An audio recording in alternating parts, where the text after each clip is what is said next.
It's important to understand that when someone who's been mistreated makes an apology, it's common for them to also place blame on the victim.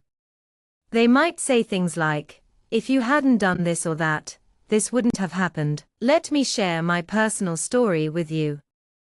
When I was born, my mother was 13, and my father was 16. Even today, I'm not recognized by the law because my father didn't register me. They thought I was white, but I knew better. I had this gut feeling that I was their daughter, and I couldn't shake it. I remember my mother's reaction. She was the one who pulled me out of the family. My mother was the darkest person in my family, and I think that had a lot to do with her father. I ended up living with my grandmother because she was so new to me.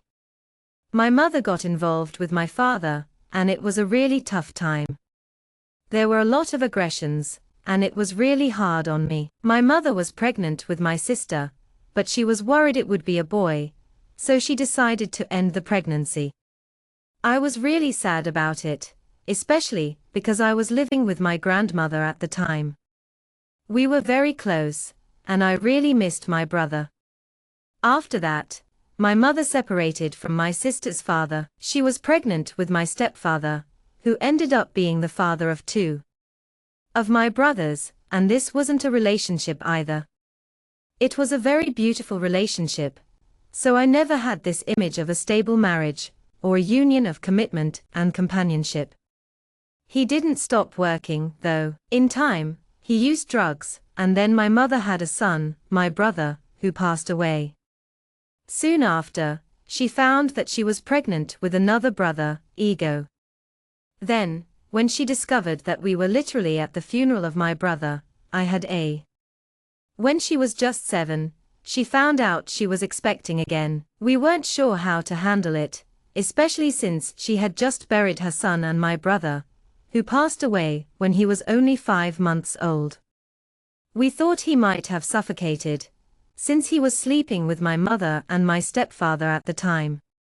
He got out of bed, climbed down from the pillow, and went under the covers, but he didn't cry. When she was 7, she found out she was pregnant again. She didn't take it well, because she had just buried her son and my brother, who died when he was 5 months old. We think he died from asphyxiation, because he was sleeping with my mother and my stepfather at the time. He got out of bed, climbed out from under the covers, and went downstairs. He didn't cry or say a word. Unfortunately, he died. At that time, I still lived with my grandmother, and my mother was very difficult. Then I arrived. I told my grandmother that I was going to live with my mother, because now it was she who needed me. I lived with her again, and I knew what was coming. I think most people are spoiled because they are raised by their grandparents. My life with my grandmother was quite different from the one I had with my mother. This made me realize the difficulties of life. My mother didn't have the same financial resources as my grandmother, so we sometimes didn't have enough money. I started using drugs and often didn't have a job. I remember one time when he left with a friend, and I was just 7, and I remember that it was at dawn. My mother, my 2 hands, and my brother were in the cart, and we were climbing the church that his parents frequented. We arrived in a deserted place, and this friend of his and my mother started debating. Then, he pulled a gun on my stepfather and mother. My mother entered in front of us, and my brothers were a little farther in a bar that was open at the time, and I was typing while watching everything. I didn't know what to do or how to react. It was like a mirror of my childhood. I had a lot of emotional neglect from my family, and I didn't have a healthy relationship model to follow. Everyone was wrapped up in many complications, and time went by. When I was 11 years old, my mother became pregnant again. My life continued in the same way, and so did my mother. She started working as a prostitute, because she was running out of money. She had 4 young children, and I was working hard to support us. She started working as a prostitute, and I remember that at that time, we had some things to buy at home. She took me and my 3 brothers to the house where she was working. This was 9 p.m. We lived in Veracruz, in Capão Redondo, and we went to Sant Tamaro, which was at Lago 13, and she stopped with me and my 3 brothers right in front of the house where my mother was working. My brothers were just so little, so new to the idea that I didn't have it myself. I also found it strange at first, but after a while, I understood that this was really happening. I remember my mother leaving that house. She was already changed, and everything was different. We were paralyzed in front of it. 13, and she stopped with me and my 3 brothers right in front of the house where my mother was working. My brothers were just so young, so they didn't understand what was going on. I thought it was strange at first, but after a while, I realized that it was actually happening. My mother left that house, and she was already changed. We were all paralyzed in front of her, not knowing what to do. Then, they both started talking about it. My mother decided to end the wedding, because we had already gone through a lot of situations. People had to live outside, and we went to Cajati to live with my mother's father, because we weren't in contact with him. It didn't work out. I had a lot of problems with his father. Nowadays, I don't have contact with him. I don't like everything that I spent with him. My mother and I had a really tough time with the wedding. We had already gone through a lot of tough situations, like living outside and going to Cajati to live with my maternal grandfather, who we barely saw. It didn't work out, and I had a lot of issues with his father. I don't talk to him anymore, because he put my mom in a really bad mood. A lot of people remember him, but he used to have those rubber slippers made from truck tires. When I was little, I was really scared of the dark. I had some ananhos, and I was very afraid of the dark. I remember one time he asked me to go look for a diaper for my brother, and I went to my house. He was a very difficult person to be around. I remember one year when he made my mom depressed. He made my mom depressed in a year when we were living with him. A lot of people remember him, but he used to wear slippers made of rubber from truck tires. When I was little, I was very afraid of the dark. I remember one time he asked me to go find a diaper for my brother. I went to my house, but I couldn't see anything because it was all dark. I was very afraid to go in. I remember to this day. I was beaten so badly by my dad and my mom, because I was very white. I was purple with a squeeze. And then I stayed several days at school and used those mango clothes in the heat of Sao Paulo. You know how it is in the interior of Sao Paulo, with the heat of 40 degrees Celsius. I wore those clothes all over. The house was completely erased, and I couldn't see a thing. I was very scared to go in.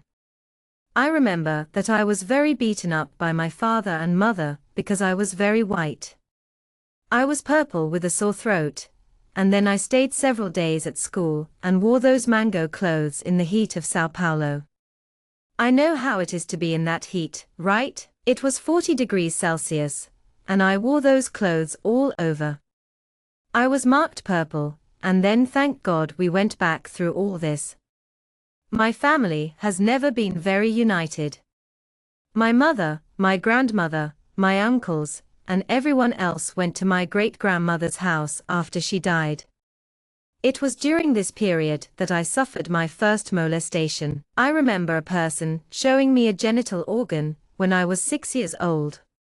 I asked what it was, and I didn't know what it was. I was marked with a purple mark, and then, thankfully, we all went back through all this.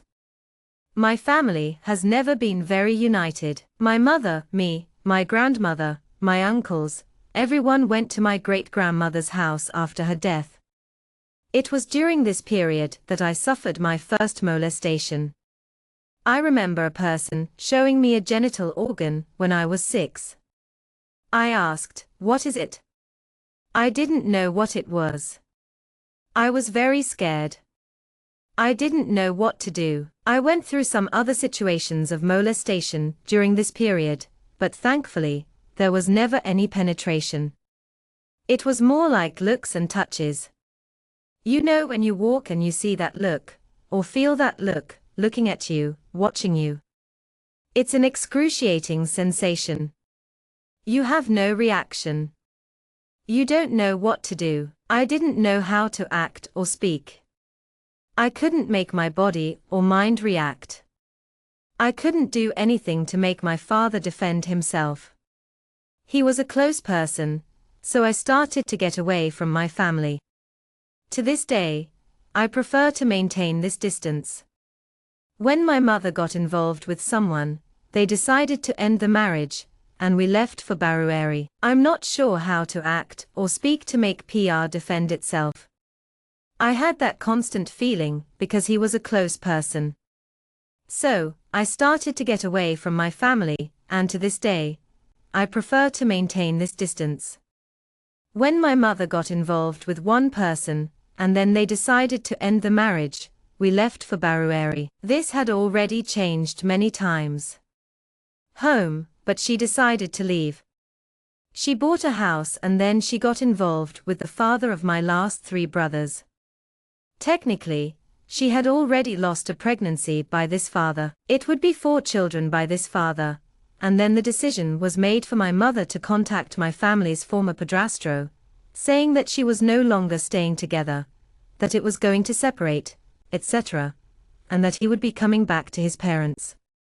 He returned because he wasn't working right. I didn't wake up for life to make things, and it was always my mother who did.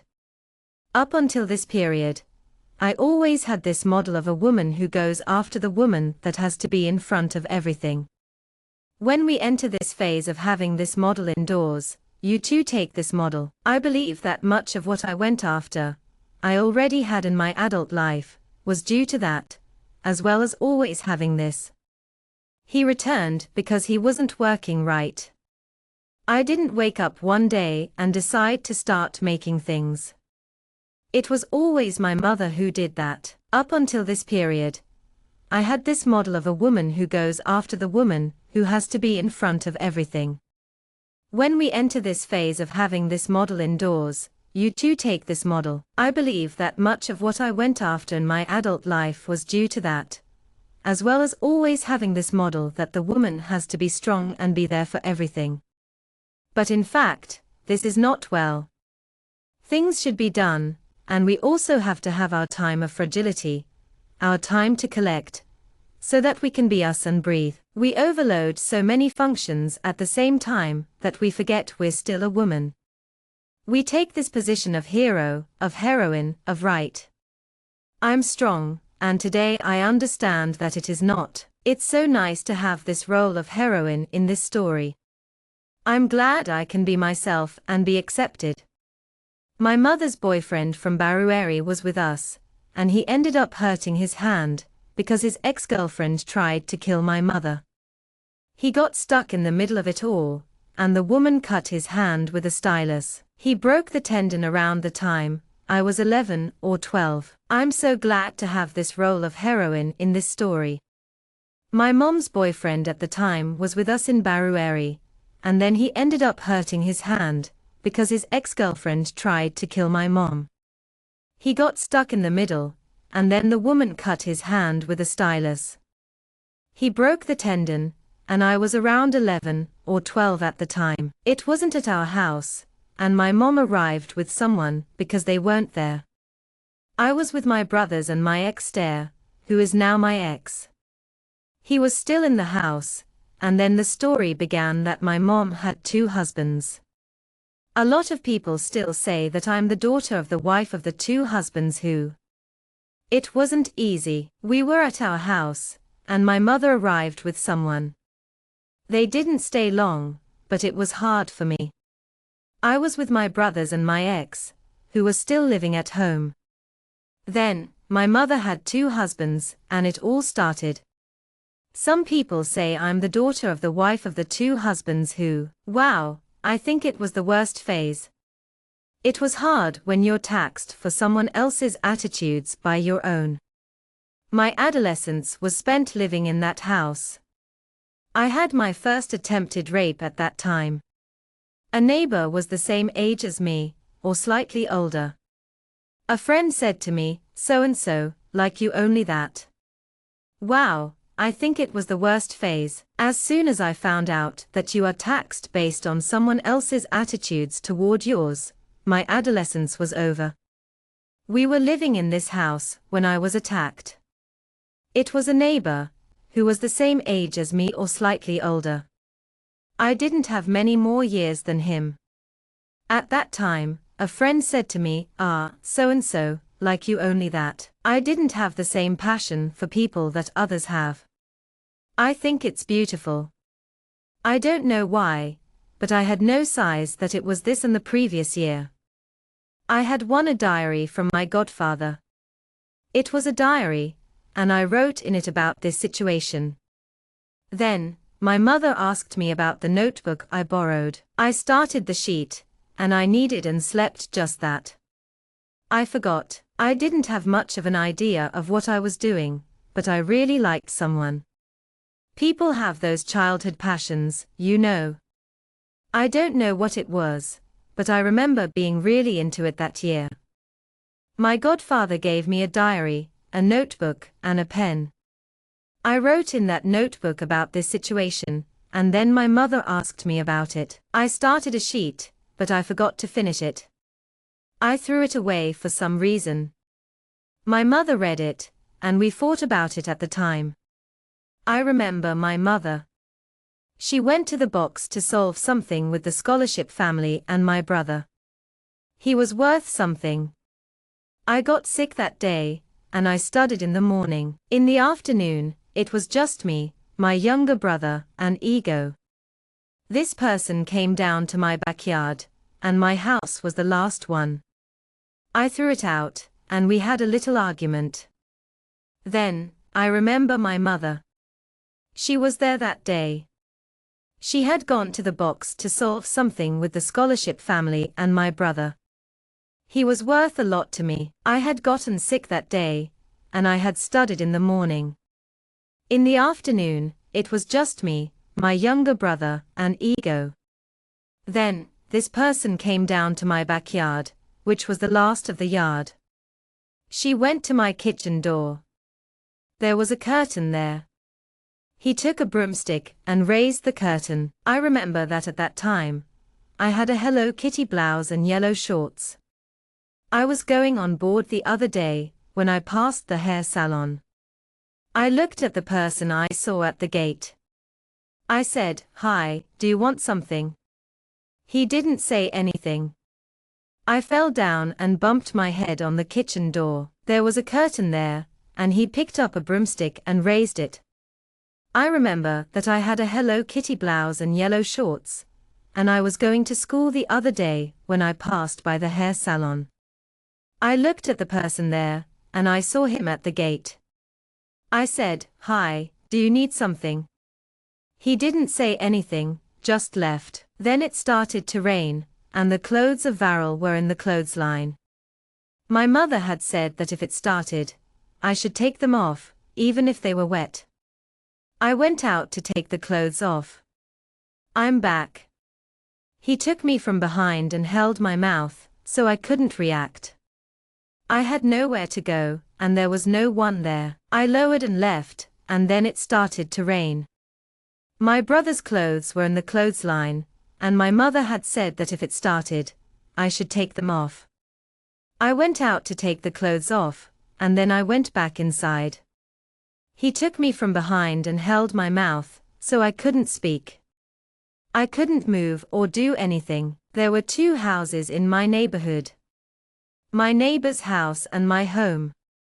My neighbor didn't have a bathroom inside, so there was one outside.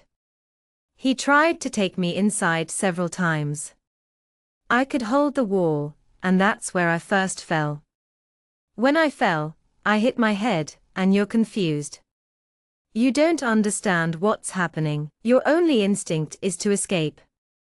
He sees that he can't, and then he runs. My brother and I had a really close bond, but there was one thing I was really afraid of.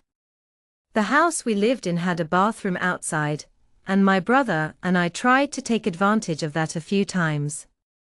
I could hold on to the wall, and that's where I first fell. When I fell, I hit my head, and I was in this bewildered state where you can't understand what's happening. Your only instinct is to escape. In this situation, he saw he couldn't, and then he ran. I tried to go up, but I didn't say anything to my brother, because I was very afraid of scaring him. I just closed the bedroom door and said, Vita, stay here. Ego, stay here. Okay to leave. My brothers didn't hear much today, but I'm thankful that they didn't hear my request. I remember getting a cable broom. I tried my best to climb up and call for help, but my brother was too scared to help me. I closed the bedroom door and said, Vita, stay here. Ego, stay here. Okay to leave, but my brothers, please don't leave me here. I'm grateful that my brother didn't hear my request. I remember getting a cable broom, because I wanted to climb up and call for help. I didn't want to go up with my brother, who was much younger than me. I was afraid to go up with him. I wanted to try something with my brother together, but my brother was indoors because he didn't want to move. He wanted to call someone for help, but my brothers were playing and didn't want to help. I was trying to climb and call for help when my brother came out. He was much younger than me, and I was afraid to go up with him. I thought, my brother and I can try something together, then I'll leave him indoors because the intention is you, so he won't move with your brother, but he'll try to call someone. My brothers had a lot of jokes to stay asking for help. They started playing, and then, Aid began typing. These things then I don't know for that took so long, because they had people near the house, and I shouted, help. The second time, he tried to take me to the bathroom, because when I was trying to go up and call someone, he went down and started a fight with me to get the cable out of me. I was a racket, right? I had no body, so it was very skinny. I started to type, giving Coves these things. Then, I don't know why, it took so long, because they had people near the house. I shouted, help. The second time, he tried to take me to the bathroom, because when I was trying to call someone, he went down and started a fight with me to get the cable out of me. I was just 50 kilograms and very skinny. I had been like that for 12 years, and then he fought with me and got the cable out. Then, he tried to take me again, and he tried to take my brother, who appeared at the door because I had shouted for help the first time. My brother came out and saw the scene. He said, what's happening?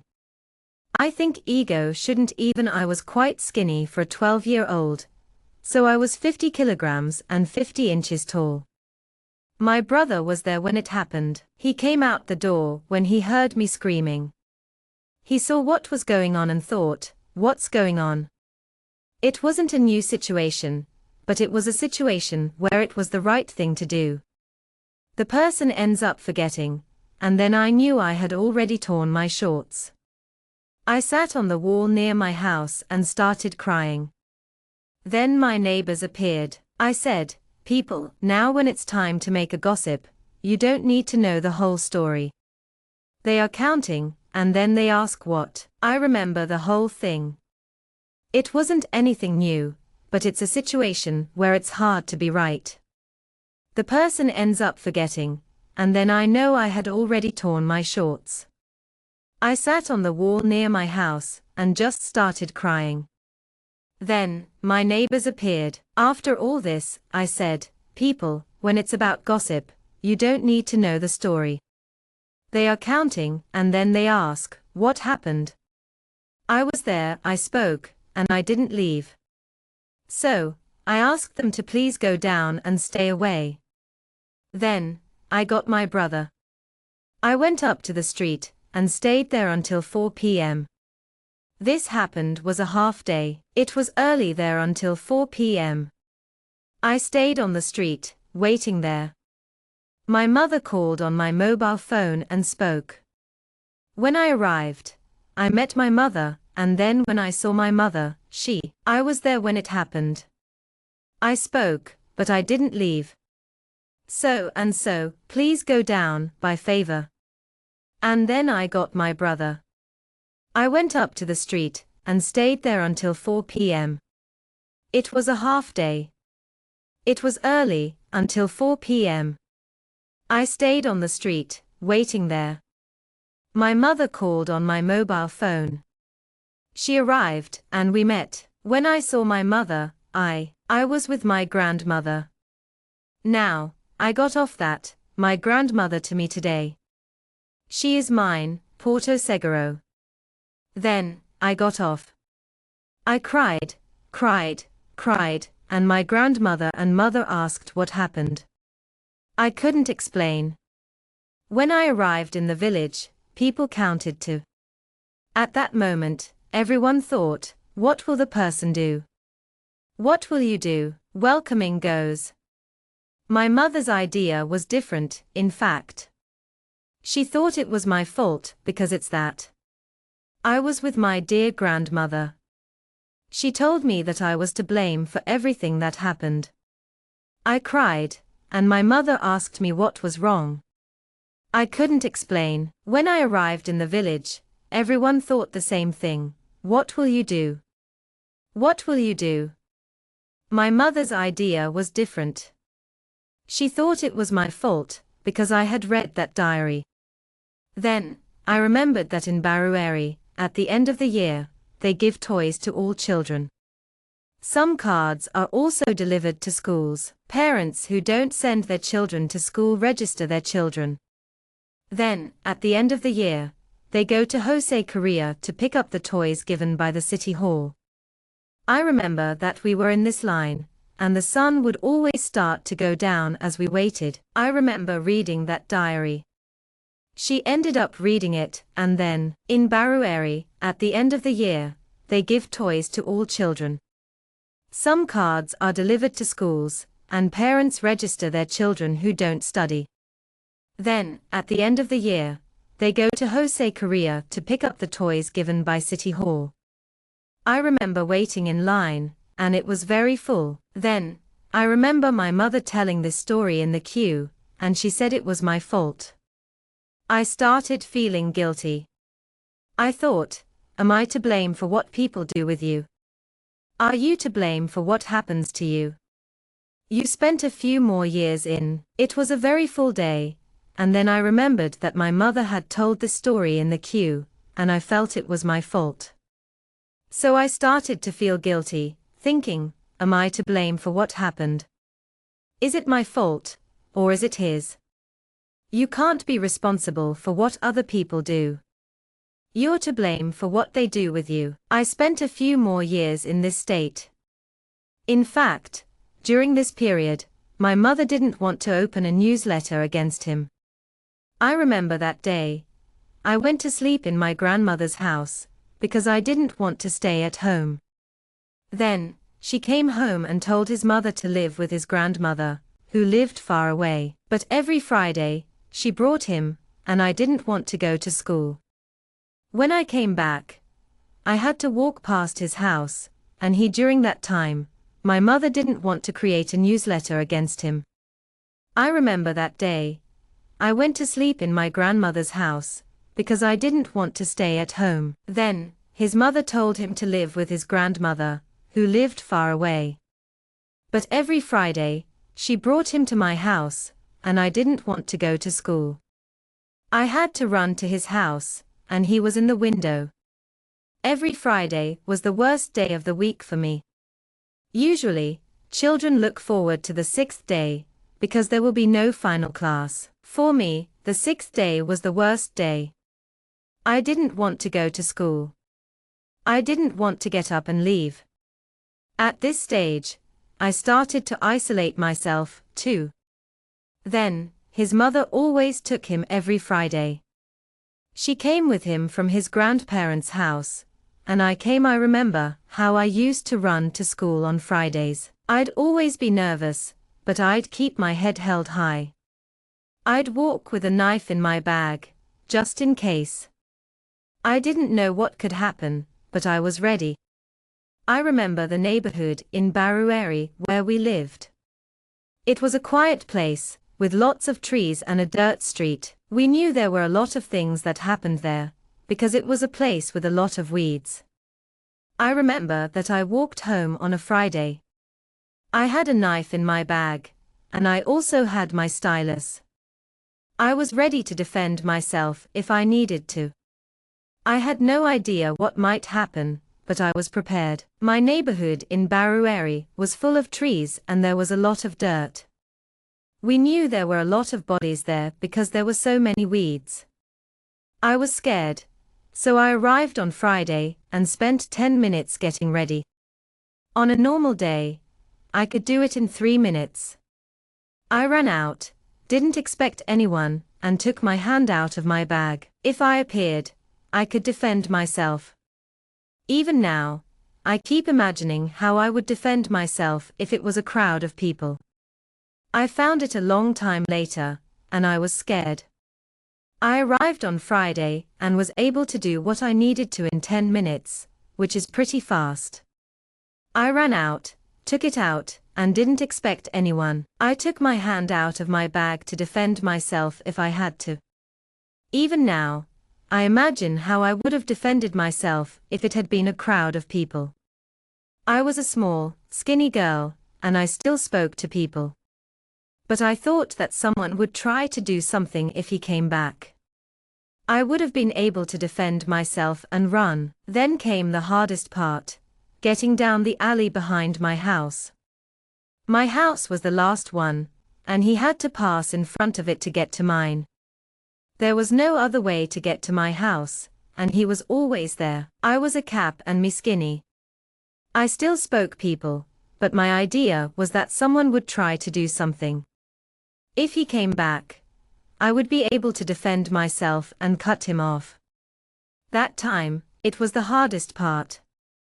I had to get down the alleyway behind my home, because my house was the last one before his. There was no other way to arrive at my house, and he was always there.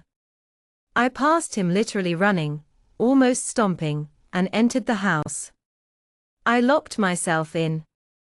On that day, no one saw me on the street. Nobody saw me. I stayed home on Friday, the day I locked myself in. Any noise scared me, and then for many years, I continued to hear my mother's version of the story.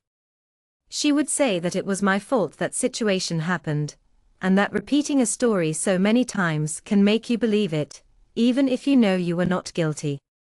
I hurried through the window, almost stumbling, and hurried into the house. I locked myself in, and that day, no one saw me on the street. I stayed home on Friday, the day of the whole lockdown, and I was very scared. For many years, I continued to hear my mother's story about how it was my fault that the situation happened. She would tell the story over and over, and even if you know you're not guilty, you start to blame yourself and create reasons why was to blame. In the midst of this chaos, my mother didn't want to change homes, but she and my ex had a very difficult discussion. My stepfather, my ex, and my current boyfriend were all there. My ex said it was going to kill my parents. I don't know. I'm not sure why my mother sold our home and moved us to a new place in Sao Paulo. We lived there from April 7th onward. A few months later, my mother reunited with her ex. It felt like a waste of time, and I felt like I was giving up on myself. I think I started to feel better, and later I met someone new. I'm not sure what happened, but my mother sold our home, and we moved to the center of Sao Paulo. We lived there in an occupation that was there on April 7th, and then my mother passed a few months later. It was kind of like no use trying, so I gave up. I think I had started to do it, but I had gone away. My mother left with her current partner, and we went to live in Carapicuíba on the other side of the station. Today, it's near Senasesi, which is near the colleges. We went to live there, and I remember that the sewage was open to the sky. I lost a school year because of these changes. My mother ended up losing my graduation because I studied in Bariri and lived on April 7th in OS. My mother and I moved to Karapicuiba, a town on the other side of the station. It's near Senasesi, which is near the colleges. I remember that the sewage was open to the sky, and it affected some of us. I lost a school year because of these changes. My mother was sick, and I ended up missing my graduation, because I studied in Bariri and lived in Osasco. Then, I came to Karapicuiba. I couldn't keep up with the daily routine, so I had to leave home too early to go to school. I went to live with my godmother in Capão Redondo. That's when I started living there. During this part of my teens, I left every day because of the area in Capão da Canoa. So, any day you want, I was in Asco, in the Doangabu Valley, and then I came to Karapicuiba. I couldn't keep up with the daily routine of leaving home too early to be able to go to school. I went to live with my godmother in Capão Redondo, at the New Vera Cruz.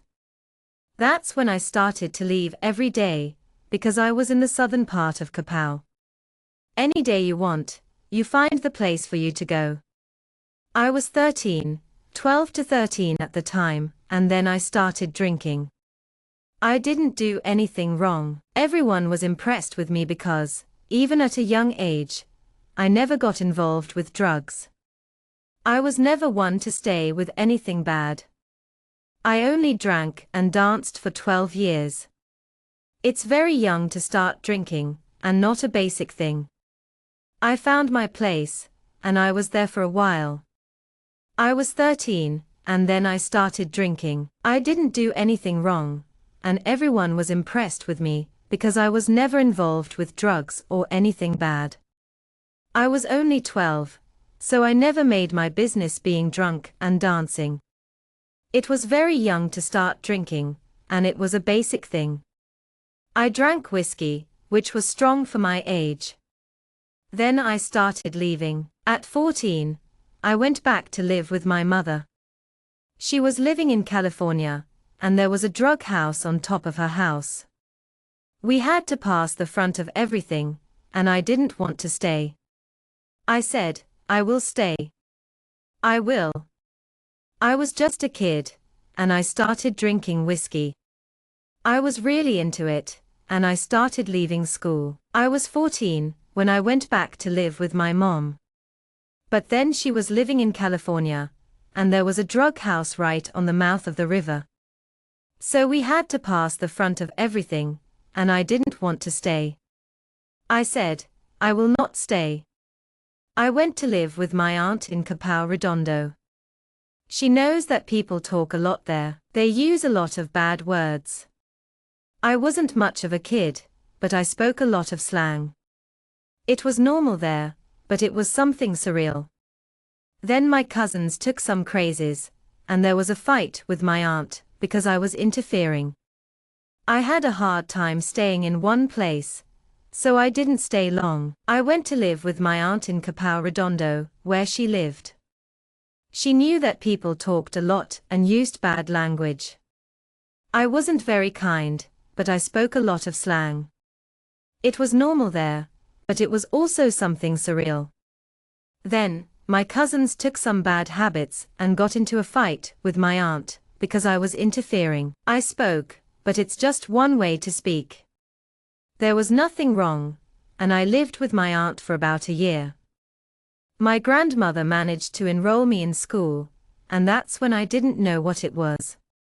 But that's when I started running away from school because, for me, Cabal was a place where you only get out of the room and stay at school. Wandering, no, I really came out.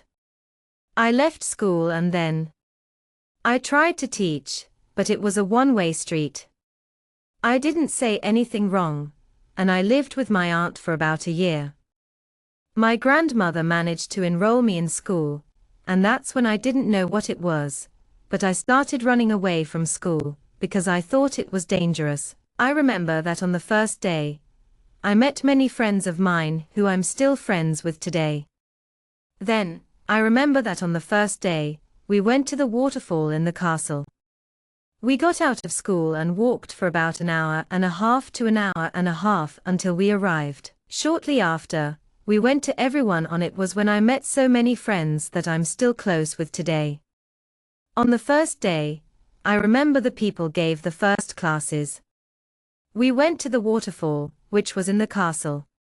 Then, we got out of school. We walked for about an hour and a half, maybe an hour and a half, until we arrived. Shortly after that, we went to everyone's house. I ended up becoming friends with the boys, but I was still very scared, so I didn't do many things. The people did, and they didn't leave. As it was all men and me in the middle. So, 20 men and Beatrice, 50, were always in the middle. Let's go. My mother was with them. I had a lot of friends, but I was still very afraid. I was afraid of the people, and I didn't want to leave. So, it was just me and the men. There were 20 men, and Beatrice was 50. I was always in the middle. My brothers and then my mother came with me, because I didn't want to go back home. I was living with my aunt, but she no longer accepted me. I had to enter the bureaucracy to live with my grandmother. I lived with my grandmother until I was 15. On my 15th birthday, my mother was angry with me. She was angry with me for a long time, and I got very sick. My brothers and then my mother came to visit, because I didn't want to go back home. I was living with my aunt, who no longer accepted me.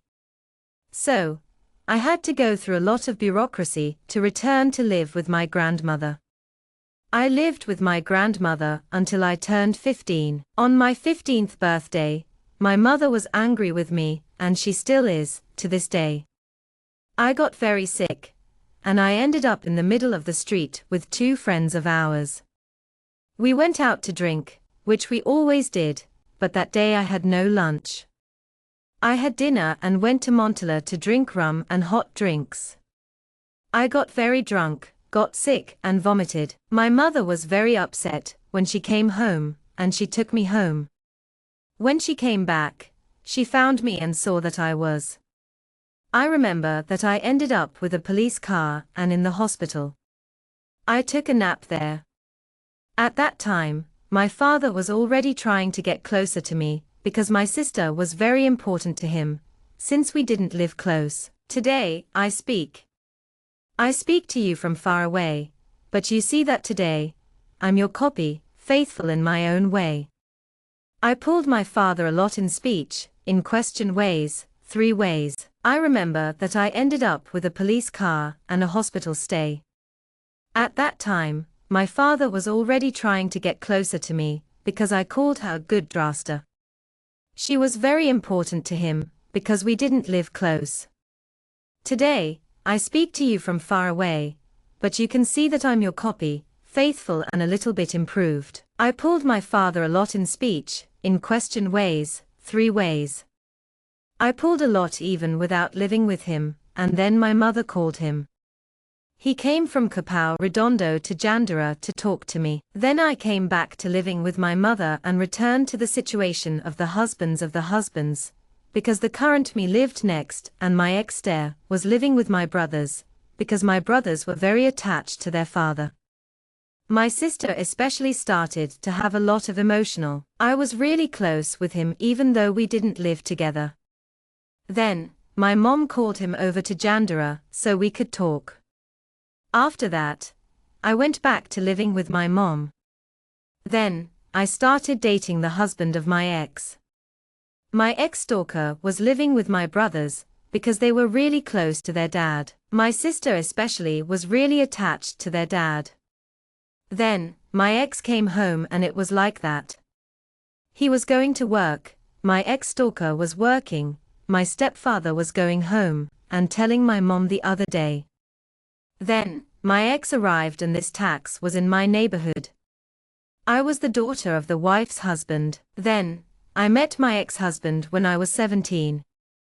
In this period, I was going.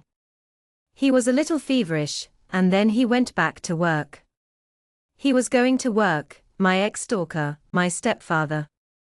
I was going home to tell my mother, the other, although my ex arrived. Then there was that tax in my neighborhood that I was the daughter of the wife, but that was when I met my ex-husband. In this epoch, I was going up the street, and he saw me with his back to me. So how did he live in my cousin's street? I was going to her house to drink. He saw me, and he climbed everything. He had already studied with me in my preschool when I was 5. We had studied together, and then because it was a neighborhood I already knew. I already had home to my grandmother, and I knew many people there. But at that time, I no longer had. He was on the street, and he saw me with his back turned. He asked me how I lived, and I told him about my cousin's street. I went to her house to drink something. He saw me and climbed over the fence. We had studied together when I was 5 years old. We had studied together in my preschool, and because it was a neighborhood I already knew, I already had a home with my grandmother and knew many people there. I was no longer as social as I used to be, because I was no longer spending so much time in that neighborhood. A lot of people remembered me, and others didn't. Then he went up and watched me far away. We started talking on Facebook, and we met for the first time on April 16, 2017. I was 16, and I was going to complete 17 years of age at the end of the year. He is the same age as me when we met. We were so close, and I was no longer spending much time in that neighborhood. A lot of people remembered me, and others didn't. Then, he started following me on Facebook, and we started talking. We met up on April 16, 2017. I was 16, and I was turning 17 at the end of the year. He was the same age. We started hanging out, and then my brothers started getting really sick. My 3 brothers had bronchitis, not pneumonia. Then, a lot of people stayed home, because they were very sick. One came out of the hospital, and then the other one came out. My mother didn't stay home much, and my wonderful neighbors said I would be dating so-and-so, but I wasn't. I also wasn't dating at the time. We started to stay, and then my brothers started to get very sick. They had bronchitis, not pneumonia. Then many stayed very sick. One came out of the other hospital, and the other came out of the other. My mother didn't stay home much, and my wonderful neighbors said I would be dating so-and-so, but I wasn't dating at the time. I also don't know how it was like this, whether it was explicit or not. We studied, and everyone studied far from our neighborhood. Basically, everyone of the same age came out more or less at the same time to go to school. So, I called him my cousin, and we were all about it because I and my cousin still studied at the same school in Cascudo, which was about 30 minutes from home. I'm not sure how we came to this point, but I remember how we studied. Everyone studied far from our neighborhood, and basically everyone of the same age went to school at roughly the same time. I called him my cousin, and we were very close. We both attended the same school in Cascudo, which was about 30 minutes from home. He studied in a school a little closer, and we would go to the station together. Then, he would go to one side, and we would go to the other. On the way back, we would meet at the station. On April 17th of that same year, my mother came, and he was at my gate with me and my brothers. She spoke well, so I'll have to go down my stairs. I looked like this. Okay, everything's good.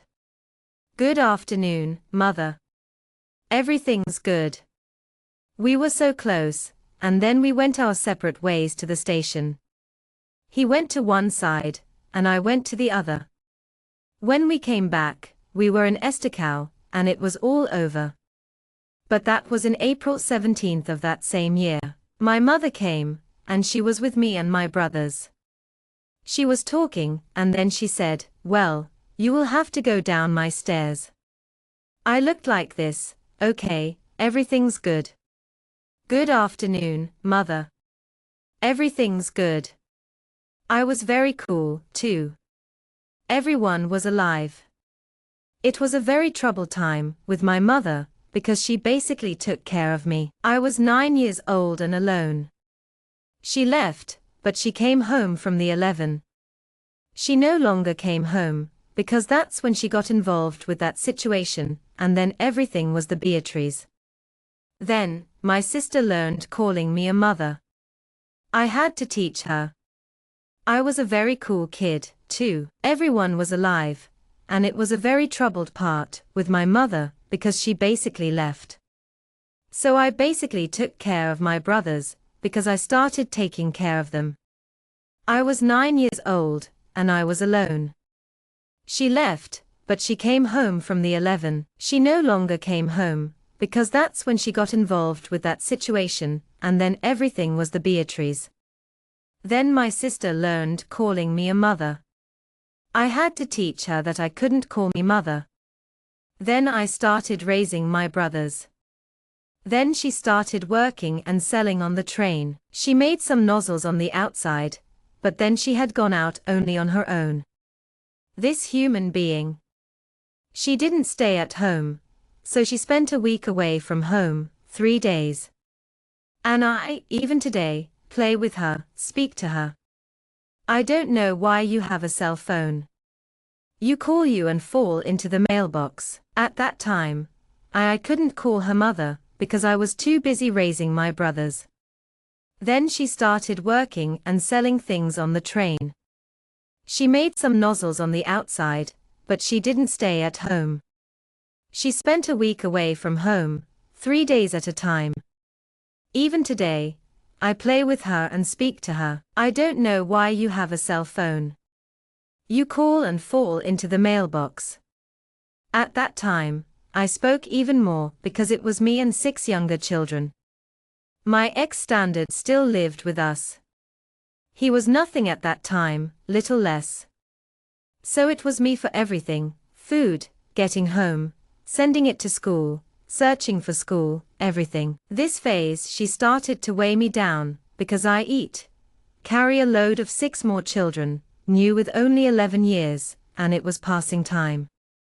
She was still there until this came about, and this time I had to leave the house, because my brother was in the hospital, but she stayed away from home for days at a time. I was the one who had to contact her.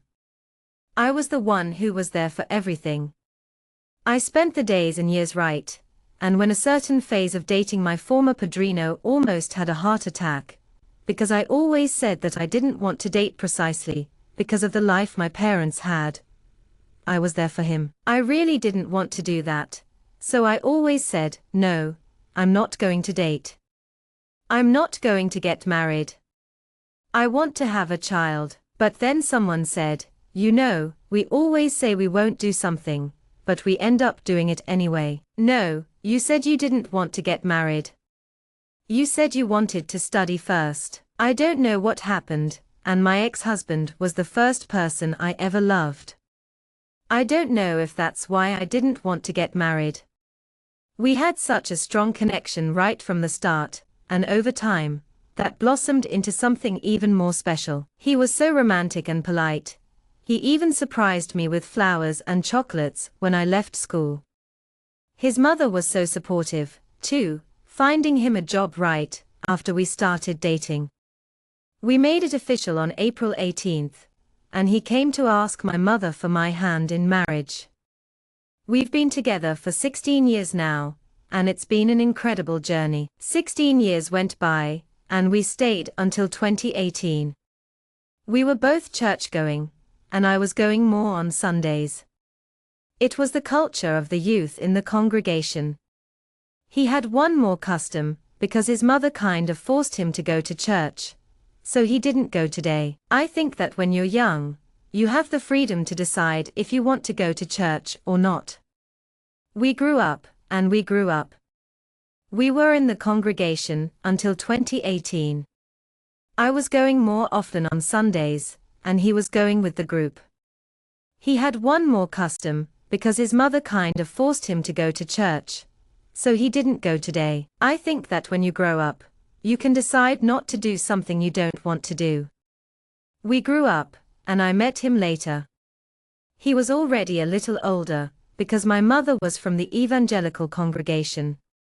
I met him from my aunt, and we started talking. It was very funny, because in this phase, he didn't go out. He couldn't go out on the street if he didn't look good. He had his hair done, wore a more tidy outfit, and always had mascara on his face. It's very funny that when we all go through tough situations sometimes, I've noticed that when people share their stories, they usually start off by saying something really nice. They're usually very romantic and considerate. They might even say sorry. But then, they suggest that I apply some makeup to look more beautiful. They say I don't need it, and they're right. I was a bit confused, and then I realized that I didn't need it. I really liked short skirts and miniskirts, and I liked wearing them. I used to wear them a lot, but then I stopped. I'm going to use this, and then I'll start having those mild molds. The person will slowly stop using one thing and then another. I stopped using makeup later. I went to use short clothes, but then I realized that he didn't like it, because it caught a lot of attention, and the cars were honking. I don't know what else to do. It's funny that, for the congregation, I always had a perception of what is. The world is part of the church, and the church is part of the world. When I was younger, I was very involved with the church. I had a lot of dresses, and I never wore them outside of church. I had them on until the knees, and I only wore them to church. I had a phase where I stopped going to my neighborhood church. I had a pastor who knew everyone, and he knew the people in the congregation. The word is given so that the person studying there will receive it at the end of the week. It's like a little slice of the whole church, and each person gets their own piece. I remember the pastor speaking, and he said that the sisters wear short clothes during the week, but when they are in they wear long clothes. That was the last time I went to my neighborhood church, and it was only going too far. I only went on Sundays, because I didn't have the opportunity to go every day for church, but I always found myself wondering if I had a lot of protection from God. When you go to the street parties in Buenos Aires, you're the most vulnerable to everything. It's like, there's nothing you can do to prevent it from happening, and sometimes you prepare for it, but it still happens. But thanks to God, nothing bad ever happened. Sometimes, they would put a little cola in the girls' glasses. They would put "Good Night" or "Cinderella N.A." in the girls' glasses, and the girls would wake up. I didn't know where I was, and as it arrived, I didn't know how to leave. We had a lot of fun, and I tried to be as careful as possible to get closer to the friends I already knew. I also didn't like drinking from someone else's glass. I was always very careful about what I drank from other people's glasses. I was always keeping an eye on what was in my glass and who was using it, so I was very careful. If I never had time to go back, I would come back at 5 or 7 a.m. I never had this arrest or care for part of my mother, so I left. I miss Mom. I'm going out with so-and-so after I get back. I went by, and I continued like this until it started dating. When I started dating, because he couldn't get out much, I also started to stop going out, because it didn't do much for me. I'd go to roll for parties like this, and you were dating. It's a little more complicated, and then it was a phase that he arrived. He started to boycott my friendships, because I always had a lot of friends with a man, and it was so subtle and quiet that you didn't feel like you were literally yourself. You enter a cage. Gold, you start one thing here, one thing. I know how hard it can be to see the intention behind something, and it's easy to feel isolated from everyone. I totally get it because a year ago, I saw myself without anyone. I found myself literally isolated between him and his family. I didn't have anyone, and it was a really tough time. I remember that to this day. I wonder why I didn't position myself there. I said there that I did, but I don't understand why. I had never accepted before, so I didn't understand why I couldn't. Positioning is something that the person does. It seems to be so wrong, doesn't it? You start to blame yourself for that, as much as for what you were doing. I remember once when I was with two friends on the street, sitting on the sidewalk and talking. There wasn't much to the conversation between friends, but it was a so-and-so date. But she's right there in plain sight, and nobody's catching anyone. It's just her and me, and nothing more. I remember that day, though. It was about 3 o'clock in the afternoon, give or take a couple of hours. His mother saw me on the porch, because we were on our street. He arrived home from work that night at around 10. He asked if I was with so-and-so and Soprano. I said I was. We were just having a friendly chat, and then it happened. It spoke, but not to me. I'm not sure what happened after that, because it's not common for women to talk to other men. I said no, but we weren't doing much. We were just having a nice chat on the sidewalk. I even pointed out where it was, and it was totally normal for me, because it was something I always did. But he was really annoyed that day. I started to pour my heart out to my closest friends, and I found myself needing to talk less and less. I stopped posting on Facebook.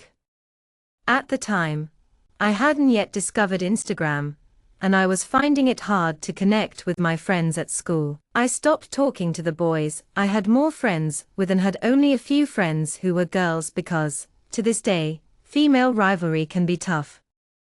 I found myself walking with a lot of guys at school and then. Quantum is all about the present moment, so it's all about being in the moment with each other. When the time came, it was almost a year later, and we had been dating for a while. We decided to call it quits.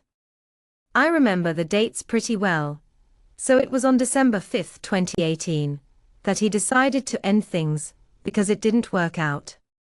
We fought so much that I didn't fight, because I didn't accept much. For example, I only asked him to apologize for the things he said. When you apologize for something that you really did, it's not a big deal. A is a thing. Now, when it is for anything, it can get boring.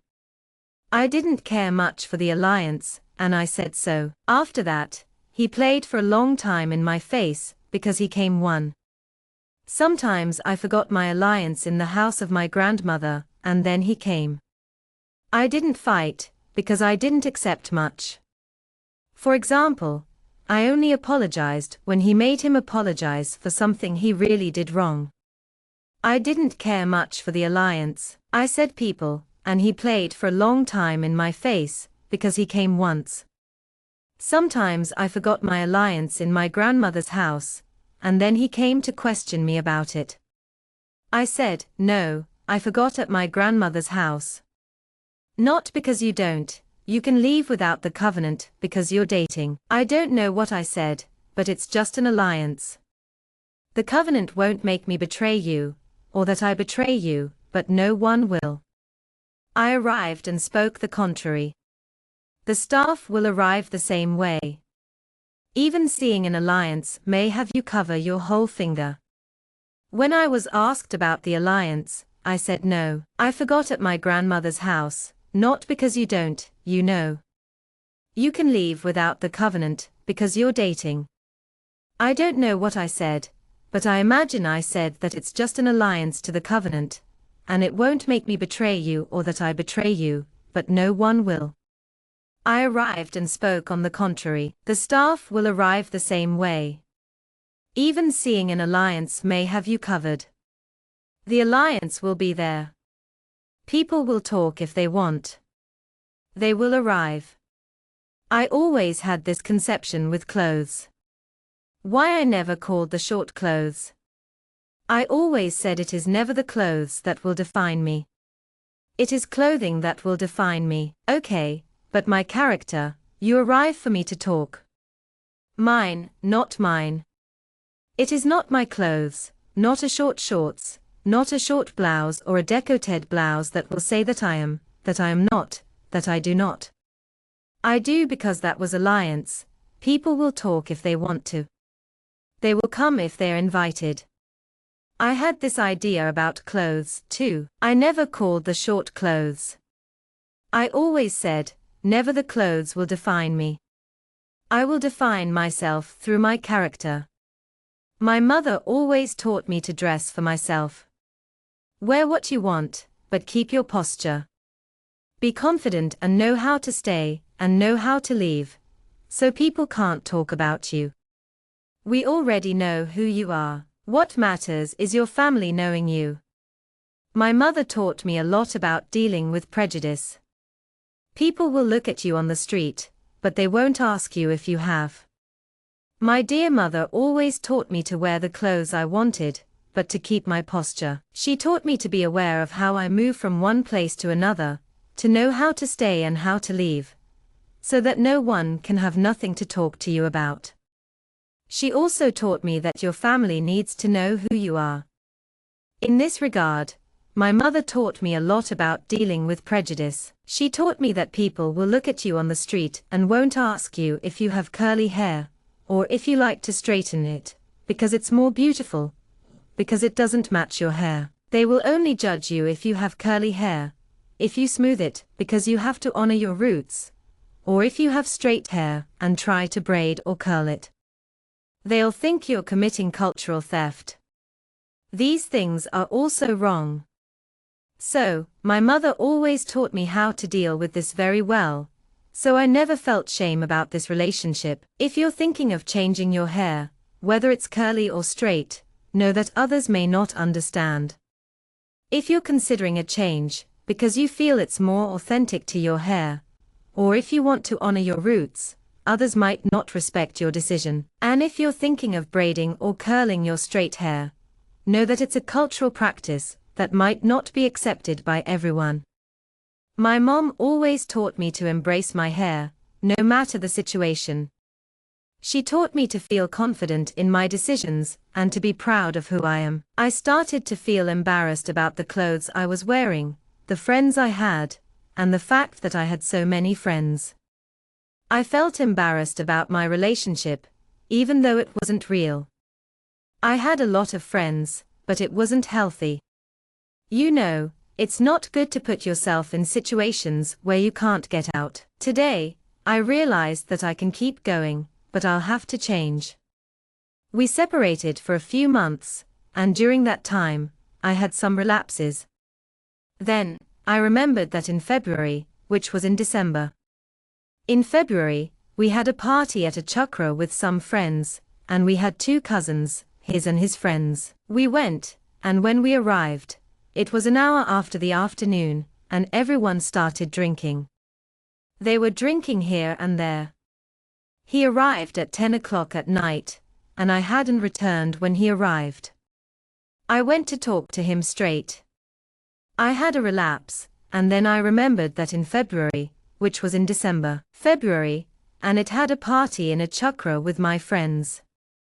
We had 2 cousins, his and his friends, and then we went. We arrived at 1 p.m., and everyone started drinking. It was late, and everyone was drinking here and there. He arrived at 10 p.m., and I hadn't returned when he arrived. He came in, and I went to talk to him. He turned his back on me. I was like, my friend saw the situation. She was coming together with him. She was a friend I didn't know. What do you know to undo the climate pie that I took there? On that day, she had taken 2 more girls, and then she spent the night. He disappeared, and this girl disappeared in the middle of the party. I started looking for her, and I found her right, and then he turned his back on me. I was with my friend, who I didn't know. She was getting together with him. I don't know what you know about the climate, but I took the pie. She had taken 2 more girls, and they spent the night. Then he disappeared, and this girl disappeared in the middle of the party. I started looking for her, and I found her right because I thought they were both staying. I always thought that when one does something, it's not her who owes you respect, it's him. So I never went to talk to her or question her about anything. I went to question him, because I thought it was very unfair of him to stay with a person knowing that I was inside the party, and that we sometimes still stayed. That's where I suffered the first aggression from. I thought they were both going to stay, so I was still very easy to mark. Then the purple. I never went to talk to her or question her about anything, but I did go to talk to him. I found it very unfair of him to stay with a person knowing that I was there. It was inside the party, and we sometimes still stayed. That's where I suffered the first aggression from. I started talking to him, saying, because she was underage, and we were both already bigger. I don't know what the girl is younger than you. And I started fighting with him a lot, because we were in the same party, and I was very stressed. My place, why not? It was not waited for another day. I don't remember what happened. I started talking to him because I felt like it. I said that she was underage, and that we were both already bigger. I started talking to him, and he said that she was younger than me. I don't know what happened, but we started fighting a lot, because we were in the same party, and I was very stressed. I don't remember what happened next, but it was all so fast. I don't remember what happened, but he kicked me in the leg, and I was paralyzed. I stayed like that for about 5 seconds, not reacting, or even more. I remember that we kept discussing, and he pushed me. I remember that I said that at that time, I didn't leave home much during the day, but I came out a lot at night. So you don't sunbathe, and it doesn't catch, so I was still very easy to mark. Then the purple.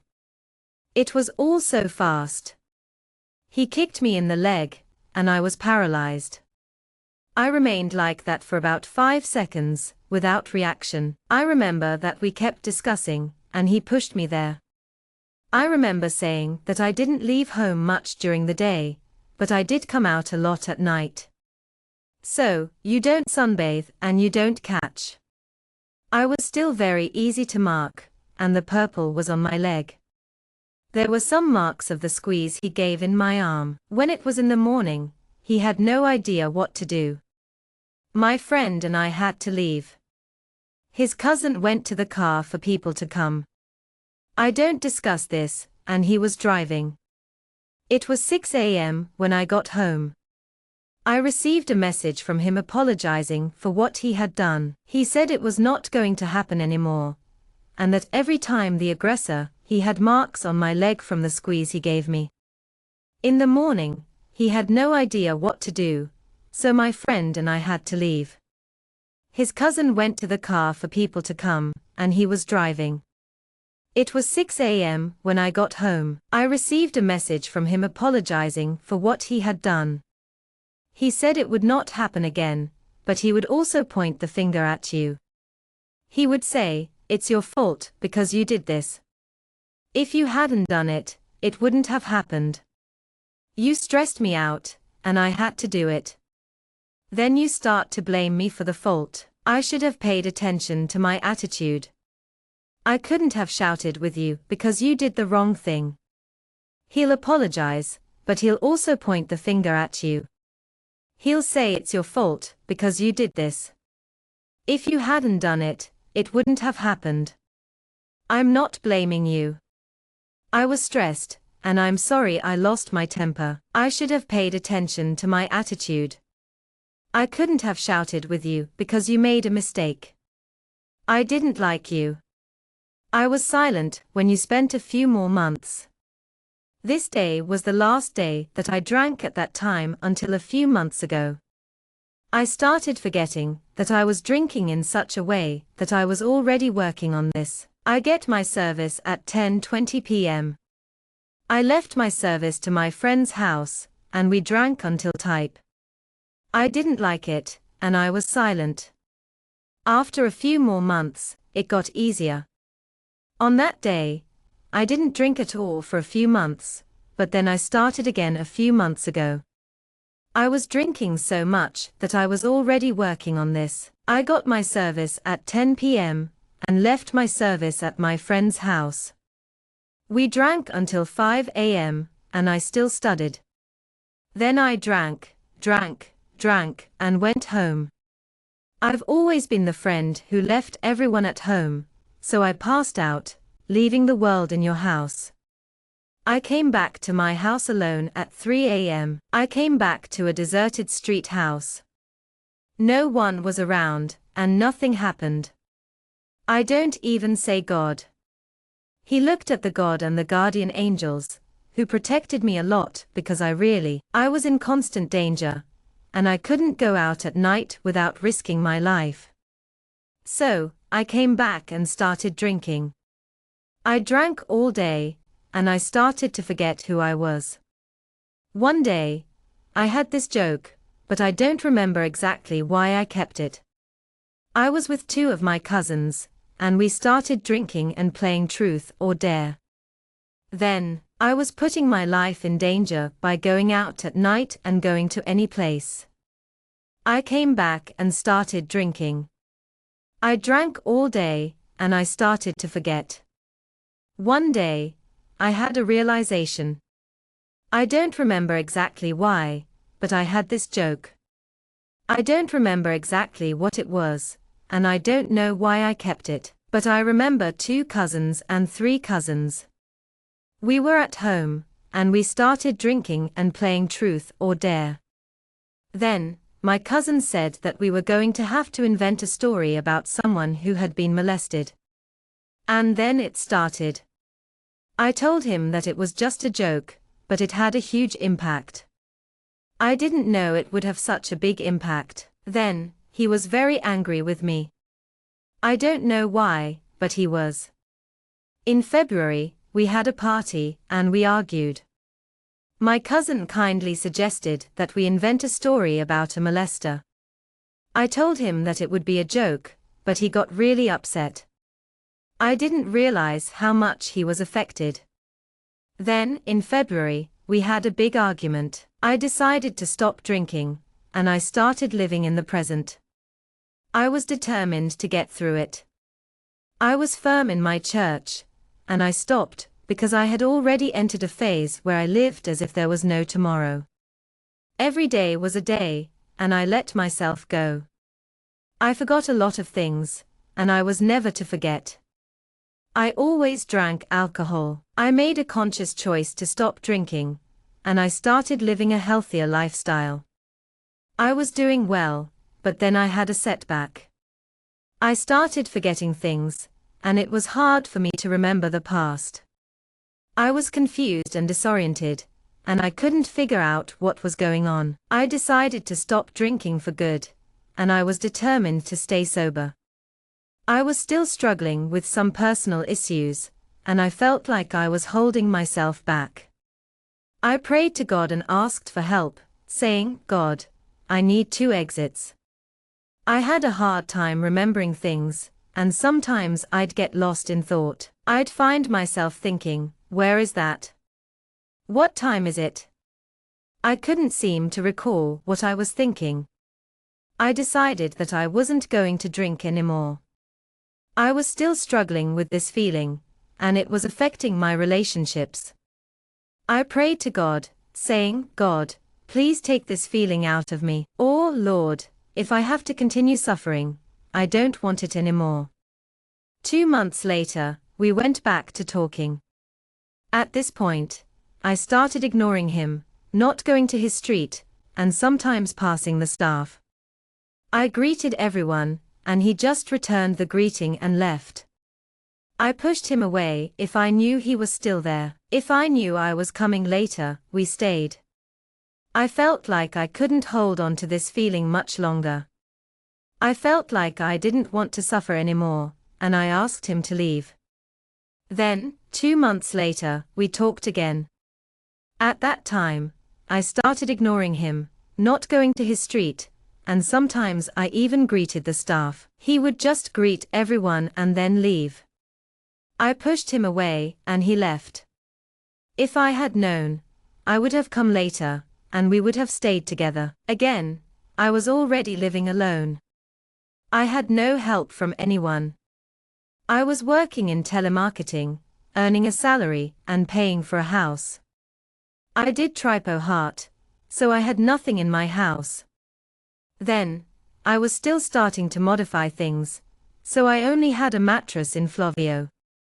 I got a mattress there. I was thinking that I had already moved in, and I had already bought a stove and a dresser. Once again, I found myself living alone. I had no support from anyone, and I had to find a way to sustain myself, a house, and an 18-year-old. I was working hard, and I had very few things in my house. I was still making changes, so I only had a mattress in Flovio. I got a mattress there. I was thinking, I had already moved in, and I had already bought a stove and a dresser. Things were going to go okay, and I was trying to buy other things. Then, we started dating again, and he went to live in my house. At this point, he had already begun to leave and didn't miss me. How much did I have to give to make this work? Everything was okay. I wanted to go, have beauty, and be independent. At 18, you have a home and a husband, and you have to do everything on your own. Things were going along pretty well, and I was trying to buy other things, because it had to be okay to do so. Then, we started dating again, and he moved in with me. At this point, he had already begun to leave and didn't miss me at all. I thought, wow, this is great. I wanted to go out and have fun, but at 18, you have a home and a husband, and you have to do everything by yourself. It starts to get heavy, and I came back to the exhaustion I had from the time of my mother. The only difference was that instead of taking care of my brothers, I was taking care of another adult person. I started to get a lot frustrated with that. I was very annoyed because I wanted his help, but he didn't want to help because he was concerned about his PC gaming. He left noon of home too. I was really tired from the time of my mother, but the difference was that instead of taking care of my brothers, I was taking care of another adult. I got frustrated because I wanted his help, but he didn't want to help.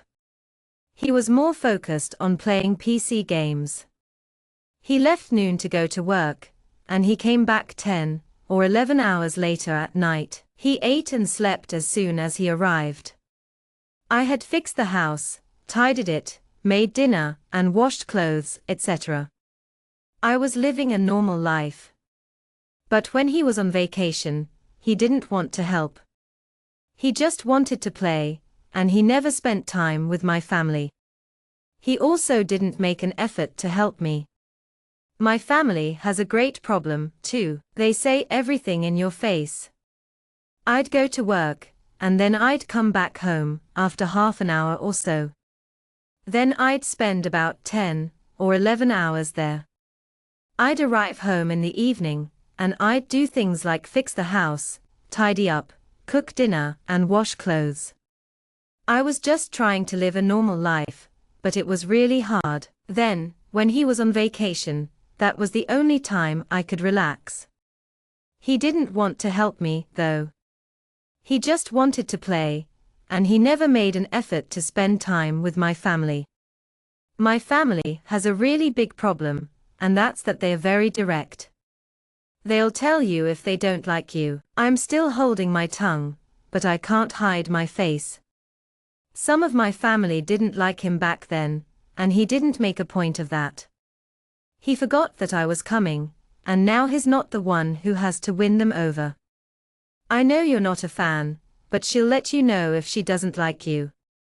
Everyone's aware of that these days. I'm not one to gossip, but I couldn't hold it in. She's my family, and some of them didn't like him back then. He didn't realize that not everyone was fond of him. It wasn't like he had to win them over. It was the opposite. His family always welcomed me warmly, and I made a point of being grateful and trying my best. We had a good rapport, and he went to live with us. Then, the people there changed the bed, refrigerator, etc., and furnished the home. He kept going out with his friends, and I said, no. Then, he said, I'll leave, but you'll stay home, and people still will. I was always welcomed warmly by his family, and I made a point of being grateful and trying my best to be a good guest. We had a nice, friendly relationship, and he helped us out. Then, the people there changed the bed, refrigerator, etc., furnished the home, and then he kept going out with his friends. I didn't know what to do, so I said, I'll stay home and take care of our daughter. People still don't understand why I'm going out, but I'll explain. I'm not going with anyone. I'm going with you. I thought, what if I'm with my husband in the middle of a bunch of men? There is a problem. Some of the problems were the conversations that took place. I play with them today, and I'm grateful for that. I'm worried that you're scared of me going out. I'll be there with you, no matter what. I'll listen to your conversation, and I'll add some things to it. I'll be in this area of an isolated cage, locked. You won't have a golden cage, but you'll be locked in. You won't be able to do more things there. We moved home, and we went to a bigger home. At this stage, the situation was worse. I'm worried you're afraid I'm going to leave. I'm listening to your conversation. I'm saying the same thing, but I'm saying it in a different way. I'm adding some dots to you, and you're saying, no, no, no, no, no. I understand. I'm in this area of isolation, and I'm locked in a golden cage. You're not able to do more things there. We moved home to a bigger house, and at this point, the situation was already more or less a year and a half of living together. That's when it started to have more fights and more discussions, because the house was bigger, so you have more responsibility. I continued without having no help from him, so my charging with him was always like this: I need help. I need you to do something, too. On the day he was off, he was all day playing on the computer. I arrived at my type house, and I had no more time for. We had been living together for about a year and a half, and that's when things started to get a bit more challenging. The house felt bigger, so naturally, there was more responsibility on my plate. I was doing my best to make it work, but I really needed his support. I'd say, I need your help. Can you do something for me? But he was so busy playing on his computer all day, and I felt like I didn't have much time for anything else. Then, on the weekends, when he was out with his friends, I felt like I couldn't see anyone. I thought, no, you're staying home. You're staying home, because you're only with men. But then I realized that wasn't entirely true. There were not only men, but also his girlfriends and other friends.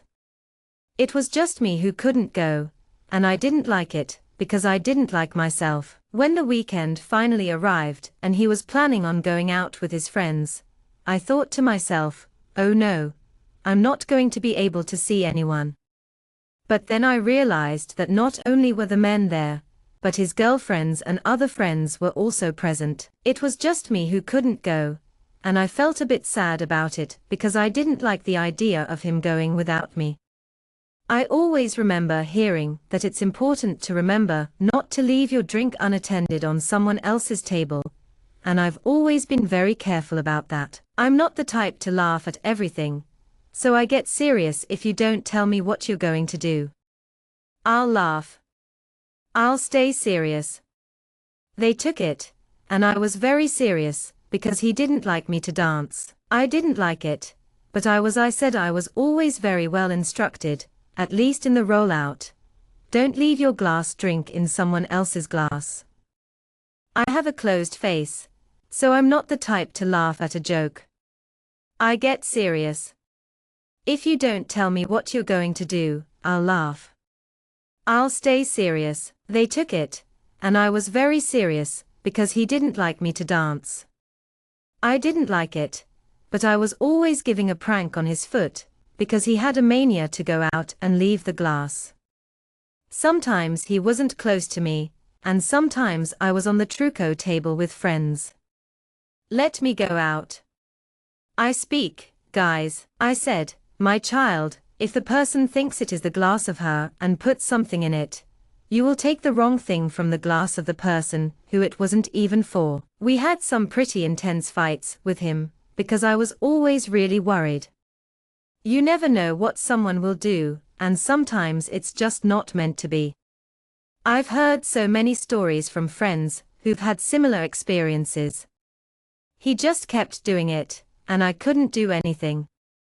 I couldn't even leave. So, I decided to cut him off. I said, I won't. I won't. We had some pretty intense fights with him, because I was really worried. I didn't know what he was going to do, and sometimes it was just out of the blue. I heard so many stories from friends who had the same experience. It went on for a while, and I felt like I couldn't do anything about it. I thought about leaving, but I couldn't bring myself to do it. I told him, I won't go with you anymore. It's not fair. He said, I'm going to my cousin's house on the street. I started to think that he had just disappeared. I was a little freaked out, so I decided to track him down. I used Google to track his phone, and I kept his phone on my person. I waited for him to answer. I felt so hurt when he said he was going to his cousin's house on the street. I started to feel like he had just disappeared. I was a little freaked out, so I tried to track him down. I used Google to track his phone and started waiting for him to answer. He turned off his phone and the internet, so I couldn't talk to him on WhatsApp. I kept waiting, and it was 3 a.m. I was awake waiting for him to arrive, but he doesn't go out with friends. I wasn't going to go with him, but I was worried because I didn't know what time he would return. I didn't know how he would arrive. He started turning off the phone and the internet, and then you couldn't talk to him on WhatsApp. I started to get upset, because it was 3 a.m., and I was awake waiting for him to arrive. He doesn't travel with friends, so I wasn't going with him, but I was worried because I didn't know when he would return. I didn't know how he would arrive.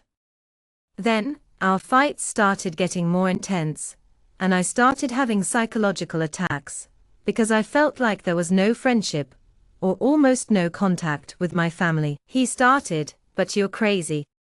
I don't know what your problem is. It only gets worse over time, because if you don't stop, it will get worse. No matter how many words or images you can share, it won't help. Then, as our fights escalated, I began to lash out with psychological attacks. I was no longer friends with him, and I barely spoke to my family. He started to act strangely, and I felt like he didn't understand me. This only got worse over time. If you don't address it, it will only get worse. No matter how many times you talk, or try to explain, it won't change. You might think you're not changing, but if you don't address the issues, things will only get worse. You might start to feel crazy, like you have a problem you need to fix. I did, and my anxiety only got worse. I started to feel more anxious because of my irrational thoughts, but I could control them without a psychologist's help. I'm not saying that's the only way, but it's definitely a possibility. I started to feel like things were changing, and I thought, oh, maybe this isn't working out the way I expected. But then I started to feel like things were getting worse. I thought, maybe I'm doing something wrong here. I started to feel more and more anxious, and I thought, gosh, I really need to do something about this, but I couldn't. I couldn't find any support. I was all about his family, and I felt like I was stuck in a rut, day after day. Then, I got pregnant, and I actually had this. I had a really hard time with this. I couldn't do the things I felt good doing, and that made me anxious. I couldn't do anything to help my anxiety, and that made things even worse. I couldn't talk to anyone about it, because I didn't want to be a burden to my family. I was stuck in a rut, and I couldn't see the end of it. Then, I got pregnant, and I actually had this. I didn't want to get pregnant, but I decided to try. I decided to try in the first month, which was in December 21st, 2020. I found out that I was pregnant on February 1st, 2021. My pregnancy was very fast, and we got married in January 2021. We got married in January 2021, and I was already 2 days pregnant, according to the doctor. I was pregnant for a little while, but then I started feeling worse, because I had the syndrome of gravidic hyperemesis. This syndrome is not very well known, but many celebrities have it. It's not disclosed by anyone, because it's normal to not be able to eat or drink water from the moment you start feeling sick. I didn't have this, but I had other symptoms. I ate, I drank water, and everything I ate. I played too out, and I had no help. I said I wasn't well. I was going well. I listened to my mother, not his. Pregnancy is not a disease, but the woman. You know every fight, right? Woman knows it's hard. Private woman knows it's difficult. Private, this, I think God forgives. But I think I even cash of this part of the Bible, because I now speak. Everyone talks about this part, the woman, because it's. I ate well, drank plenty of water, and took care of myself. I had no help, but I was doing well. I listened to my mother, who said that being pregnant is not a disease, but a woman knows it's hard. Private women know it's difficult. I think God forgives, but I think this part of the Bible is beautiful. Everyone talks about this part, the woman, because it's very wise. The wise woman hinders the fool with her own hands, but the world takes this part of the woman, because she has to have a posture. She has to have a way of cooking, but forgets the part of the man. Also, if a woman has to be wise to build a home, the man has to be willing to die for his wife. Hey, I just wanted to share some really beautiful proverbs with you. It's so inspiring to see how wise women and fools can both contribute to the world. But, you know, sometimes we all have our moments, and it's okay to be human. If a woman wants to build a home, she needs a man who's willing to die for her, and if a man wants to be a good husband, he should be ready to do the same. There's a saying that if a man doesn't support his wife, he'll be punished by the sky. But, you know, we all have our moments. As a woman, you just need to remember that this is just a part of life. And, if you're a mom, you're already doing an amazing job. You're setting a great example for your kids, and that's really all that matters. Even if you try your best, people will still find ways to criticize. But, you know, don't let it get you down. He says that the man he says he doesn't love his wife is a prayer. I remember that everyone just talks about this part of the whole woman world, right? And then everything for his mother was that, and I was just in this stage, right? I was still in this fault is yours, you have that, and this giant charge that you have to be the perfect person. Sorry, but there is you, and you can try to be the best you can be, and people will still find reasons to talk about what. I had the fault of something. I got pregnant. I had my daughter when I think I had already passed many things during my pregnancy, and I didn't. I managed to work, so I had to stay away, and I was away from my job and without a salary. Then we went to live in his mother's garage, and we stayed there for about 3 months. I left my house of the previous house after 3 months of rent, and I managed to leave again after months. I had a miscarriage. I was pregnant with my daughter, but I didn't realize it. I kept working and living in my mother's garage for about 3 months. Then, I left that place and moved again. At this point, things got worse. Usually, we see parents more, and I don't know what happened. We got more and more distant, because I wanted to go out, and I was in a state where I needed help. Everything was crazy, ugly, and exaggerated. I don't know what other adjectives could be used to describe me. I remember having months of pregnancy. At this point, he seemed to be in more pain. Usually, we're the ones who are more available, and I'm not sure what happened. We gradually became more distant, because I wanted to go out, and he was in a different place. He was going through a phase where everything seemed crazy, ugly, and exaggerated. I don't know how many adjectives could be used to describe him. I remember that I had months of pregnancy left with my friend, and I started to feel those contractions. I think this is how they call it, the training contractions. I was having a lot of them, and I was afraid of the child being born when I was calling him, calling, and he turned off the cell phone. This was 1 a.m. I said, "Nicholas, come back. Talk." "Oh, funding back to home, because I'm in a lot of pain. Please." I was with my friends when I started having contractions. I thought it was the training contractions, but I was having a lot of them. I was afraid of the baby coming out and me calling him. I called, and he turned off the cell phone. It was 1 a.m. I told him, "Nicholas, come back home. I'm in a lot of pain. Please come back home."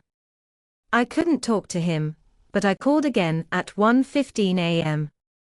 I called again at 1:30 a.m., but I couldn't talk to him. I could talk to his friend, or anyone. Everyone decided to be swallowed by the earth, and then I knew where his friend's house was. I climbed the belly of it for months. I climbed a huge sticker near the Rua Dar house, and I was dying of pain. I climbed to where you don't. I'm coming home, not there. I'm going 1 hour, 1.5 hours. I called again, attended, but I couldn't talk to him. I could talk to his friend, though. I could talk to anyone. Everyone decided to be swallowed by the earth, and then I knew where his friend's house was. I climbed the belly of it for months. I climbed a huge sticker near the Rua Dar house, and I was dying of pain. I climbed to where you are. I know I left. I came home, and then I was at the door of the house, seeing if he arrived at the gate. I went to discover recently that one of his friends from that time was there that day. He is now one of my best friends. He said they passed, and they saw me at the house gate. I drink bed. It was with pain. He already knew that he needed to come back home and speak to the boy who drove half back that day. I left, and then I came home and waited at the door of the house to see if he arrived at gate. I recently discovered that one of his friends from that time was there that day. He is now one of my best friends. He said they passed and saw me at the house gate. I drink bed. It was with pain. He already knew that he needed to come back home and speak to the boy who drove D half back. That crazy beauty disco is recent. I spoke to people. I was feeling sick and in pain. They knew I was pregnant with his daughter, and he said to go around the car and left me there. He left that day. It was 5 a.m. I know I cursed. How much is a name that was possible? Impossible. I think I had never spoken a bad word in 5 years, and I said one in that day. We managed to change. Crazy is how I'd describe it. Disco ISO. I was feeling sick and in pain, and I found out I was pregnant with his daughter. He said to go around the car and left me there. It was 5 a.m. I know I cursed a lot. How much is a name that was possible? Impossible. I think I had never spoken a bad word in 5 years, and I said 1 in that day. We managed to change. We went back home, and that's where my daughter started. She was born when I had 19 days of delivery. It was 19 days. I was at puerperal. I hadn't even recovered yet. I still had the points.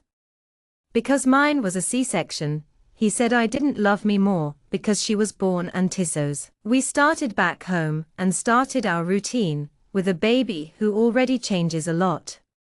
Then he started to get weird with me. We went back home, and that's where my daughter started. She was born after 19 days of pregnancy. I was still recovering from the C-section, and I hadn't even gotten my strength back yet. It was the first time he said he didn't love me more because she was born, and then he started acting weird. He was showing signs of having a sexual sense, like something was happening. I asked him what was going on, but he wouldn't look at me. I tried to talk to him, but he turned his face away. I kept insisting that he tell me what was happening, and he said that he didn't love me anymore. That day, I remember stopping, turning my back, and laying down to rest. I had a feeling that something was up, so I went to ask him what was going on. He wouldn't look at me, so I tried to ask again and again. He turned his face away, and I kept insisting that he tell me what was happening. He said it was the first time he didn't love me more, and that day, I remember stopping, turning my back, and lying down to sleep. The other day, I woke up and said, I didn't say type should be a dream dev. I dreamed that I went to talk to him, and he beat me up. We didn't talk about it yesterday. I said, bro, it really happened. It's like I said, no, you are serious. I couldn't take that information. Type 19 days in a cesarean section, that you are extremely. The other day, I woke up and said, I didn't say type should be a dream developer. He was so surprised. I went to talk to him, and he beat me up. We didn't talk about it yesterday. I said, bro, it really happened. It's like I said, no, you're serious. I couldn't take that information. Type 19 days in a cesarean section, that you are extremely fragile. Type is serious. You waited, and then he got even more distant from me. We were bedroom colleagues. We slept in the same bed. I continued to have life today. I play that I no longer have a wife. I was an employee on December 27, 2021. People woke up, I was going to clean the house. He know, I go shopping. Bye. I'm a delicate sort of person, and he was serious. He said, I'm waiting for you to say that. Then he became even more distant from me, and we were basically bedroom colleagues. We slept in the same bed. I continued to have a life today. I acted like I no longer had a wife, I was an employee. On December 27, 2021, people woke up. I was going to clean the house. He said, no, I'm going shopping. I said, oh, us and me. I won't keep doing nothing here at home. I'll get ready with her, and we'll go together. I don't want to go alone, because I can't do anything alone. I don't know what PP there is in this WhatsApp. He was duplicated in my cell phone, and then I went to my friend's house. We talked about it, and I took it as a joke. I said, oh, us and me, and I promised not to stay home alone. I'll get ready with her, and we'll go together. I don't want to go alone, because I can't do anything by myself. I don't know what to do. In this WhatsApp, he was duplicated in my cell phone. Then, I went to my friend's house, and we talked about it. I took it as a joke. Okay, is he on WhatsApp? I was duplicated in my phone. I don't even use it. It was already there for 2 months. That day, I spoke, and I'm going to look when he made a scandal at home. He had a glass of something, a bottle of Candida. I remember he kicked this bottle, broke it in my kitchen. All this because I also wanted to go to the mall with him. What I did? I was using WhatsApp when I noticed that he had added me as a contact.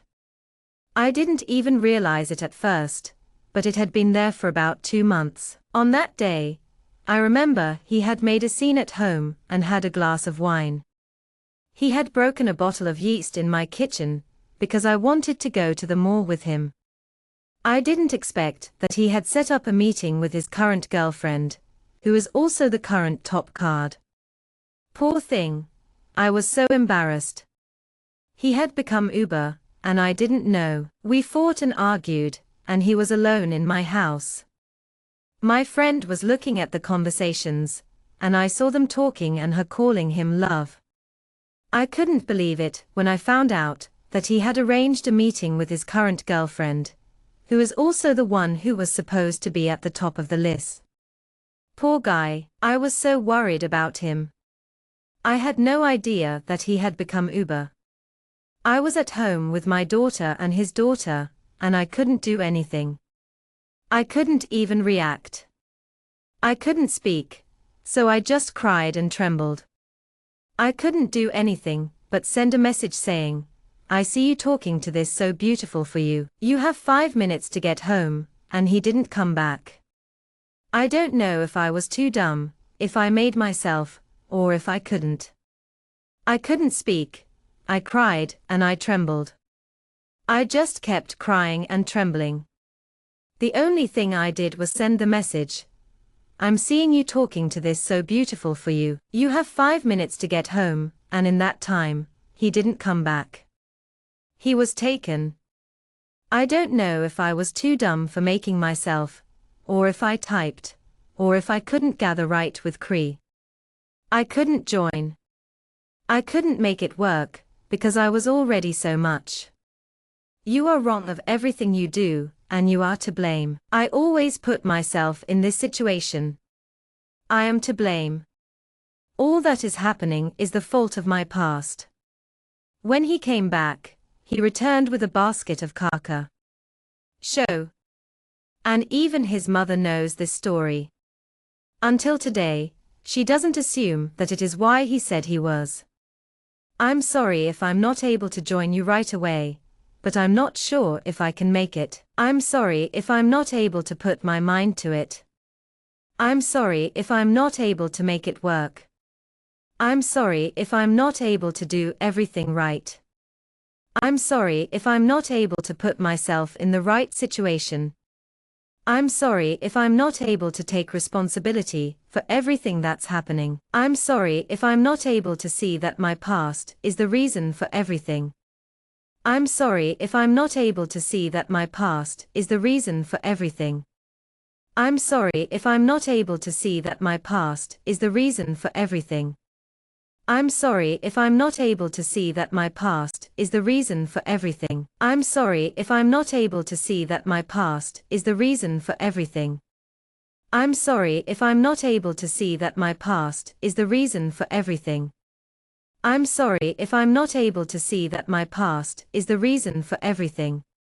I'm sorry if I'm not able to see that my past is the reason for everything. I'm sorry if I'm not able to see that my past is the reason for everything. I'm sorry if I'm not able to see that my past is the reason for everything. I'm sorry if I'm not able to see that my past is the reason for everything.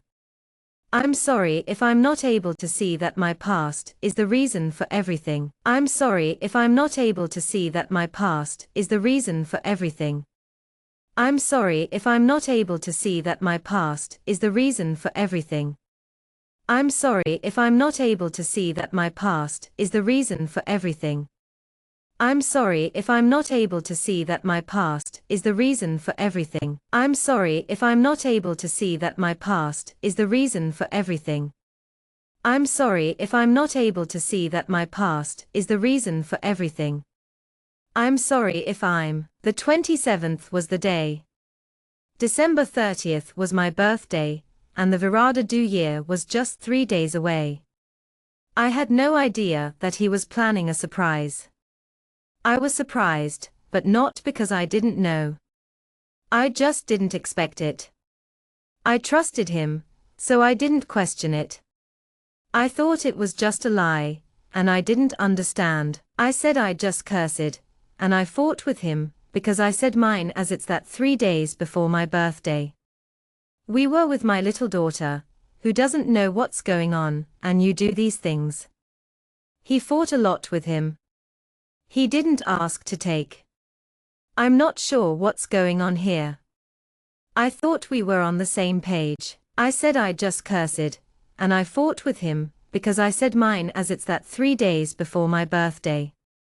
We have a little daughter, who doesn't know what's going on, and you do these things Pagaya the clown and me. He fought a lot with her, because she had to make this card, and I was already going there. She heard me talking, and if she offered to go, she said she had offered herself to go with him, because she had to make this card there. I'm wondering if she was going with you. I already knew she was going with you, so I couldn't go. If our daughter and I were at home, I couldn't go with you. No, but because you wouldn't like it, I don't. I was so excited to make this card, and she was kind enough to offer to go with me. I asked her if she would go with him, because she had to make the card, and she said she had offered to go with him, because she had to make the card there. I asked her, but if you go with him, I can't go, right? She replied, no, because I wouldn't like it if I didn't go with you. I said, I understand. You're a driver now, and you're receiving some compensation. This is not what I'm talking about. I don't know what it was, but it was just to help. It passed when this Friday arrived. Then he marked the date, and to this day, I can't be this date passed. He said he would no longer have contact with her, and I forgave him. I was so angry, because I was so upset, because of the shopping at Unio de Osasco and the cocoa. I said, you know, I think you're being a bit unreasonable. You're a driver now, and you're getting some kind of compensation. I don't know what it is, but it's not like it was before. This Friday, he marked the date, and I can't believe it's already passed. He said he wouldn't have any more contact with her, and I forgave him. I forgave him because he was so kind to me, and he was so nice to me because he was so nice to me. He said, if there's a cocoa show in Osasco, why would he buy this basket only in Jandara? He brought her there, left her somewhere at the cocoa show because the center of Jandara, and took it to me. I was like, wow, I did. I put the face of Sona and tried to believe the story of who was just trying to help a maiden in danger. Then he started blocking all the cell phones. I'm curious. If there's a cocoa show in Osasco, why would he buy this basket only in Jandara? Then he left her somewhere near the cocoa show, because the center of Jandara, and took it to me. I was like, wow, I did. I put the face of Sona and tried to believe the story of someone who was just trying to help a maiden in danger. And then he had once started blocking all the cell phones. He started changing the password, and he changed everything. We always had the password from each other, with everything mobile, face, and social networks, WhatsApp. Never had this problem, and then it started changing. Everything. I asked him to do everything. He didn't know what I started doing. There was once that we fought, and I was going out. I said, you won't give me without, because now you will also be without cell phone. There I was, taking the cell phone. Making a change to our password was a real game changer. We always had each other's passwords, and we used them for everything, mobile, social networks, WhatsApp, and so on. It was never an issue. But then, things changed, and it became a bit of a hassle. I had to ask him to do it, and he didn't understand why. There was a time when we were going out, and I said, hey, you won't be giving me the password, right? And he was like, no, because now you won't have a cell phone either. So, I took the phone. It was about 3 months later when he assaulted me. But this time, it wasn't like the first time. When we were younger, it was more like a playful kick. I remember him trying to take my phone, and he pulled me in. He's almost the same height as me, but he's stronger. He's skinny and tall, but he's stronger than me. We had a run-in with him again, and my daughter was about 3 months old. This time, he really went after me. When we were younger, he once gave me a hard kick. I remember he tried to take my phone, and he pulled me in a way that made me fall to the floor. I remember he kicked my stomach, and I just shrunk away. I had another memory of this day. My daughter was lying down in bed, and I fell in front of the crib. She was in our bed, and I fell on her cradle while he tried to take my phone. I still fit in new clothes, and then I was pulled to the floor by the force of the impact. I remember him kicking my stomach, and I just shrunk. It came from another on my leg, and I remember this. This day, my daughter was lying down in bed, and I fell in front of the crib. She was in our bed, and I fell on her cradle. He tried to get the cell phone and passed these. I still fit new, and then I discovered the self we had a fight. It was worse than the time he gave a tap on my face with my daughter in my lap. It was for us to go to my house, Comadre, to eat pizza at night. It wasn't really cool. I had discussed it. I said I won't go there because I'm not well, and I always like. So if you are not well, you stay in your house. No one has anything to do with you, and nobody needs to see you. We had a little disagreement, and it ended up with him tapping my face a bit harder than usual. He wanted to go to my house to eat pizza with my daughter, but I said, no, thanks. I'm not feeling it. I've always felt that if you're not well, it's best to stay home. Otherwise, you might not be able to control yourself, and that's not cool. After we talked about it, he said he wanted to take my daughter. I told him, no way. I've locked the door. He insisted, saying he'd take her with him. I said, fine, but I'm not going with you. I'm staying here with my daughter. If you can't contain yourself, it's okay. If you contain it and keep your posture, you won't have to pass anything after you leave. We had a conversation about that, and then he said he wanted to take my daughter. She was still a baby at the time. I said, no, I won't take her.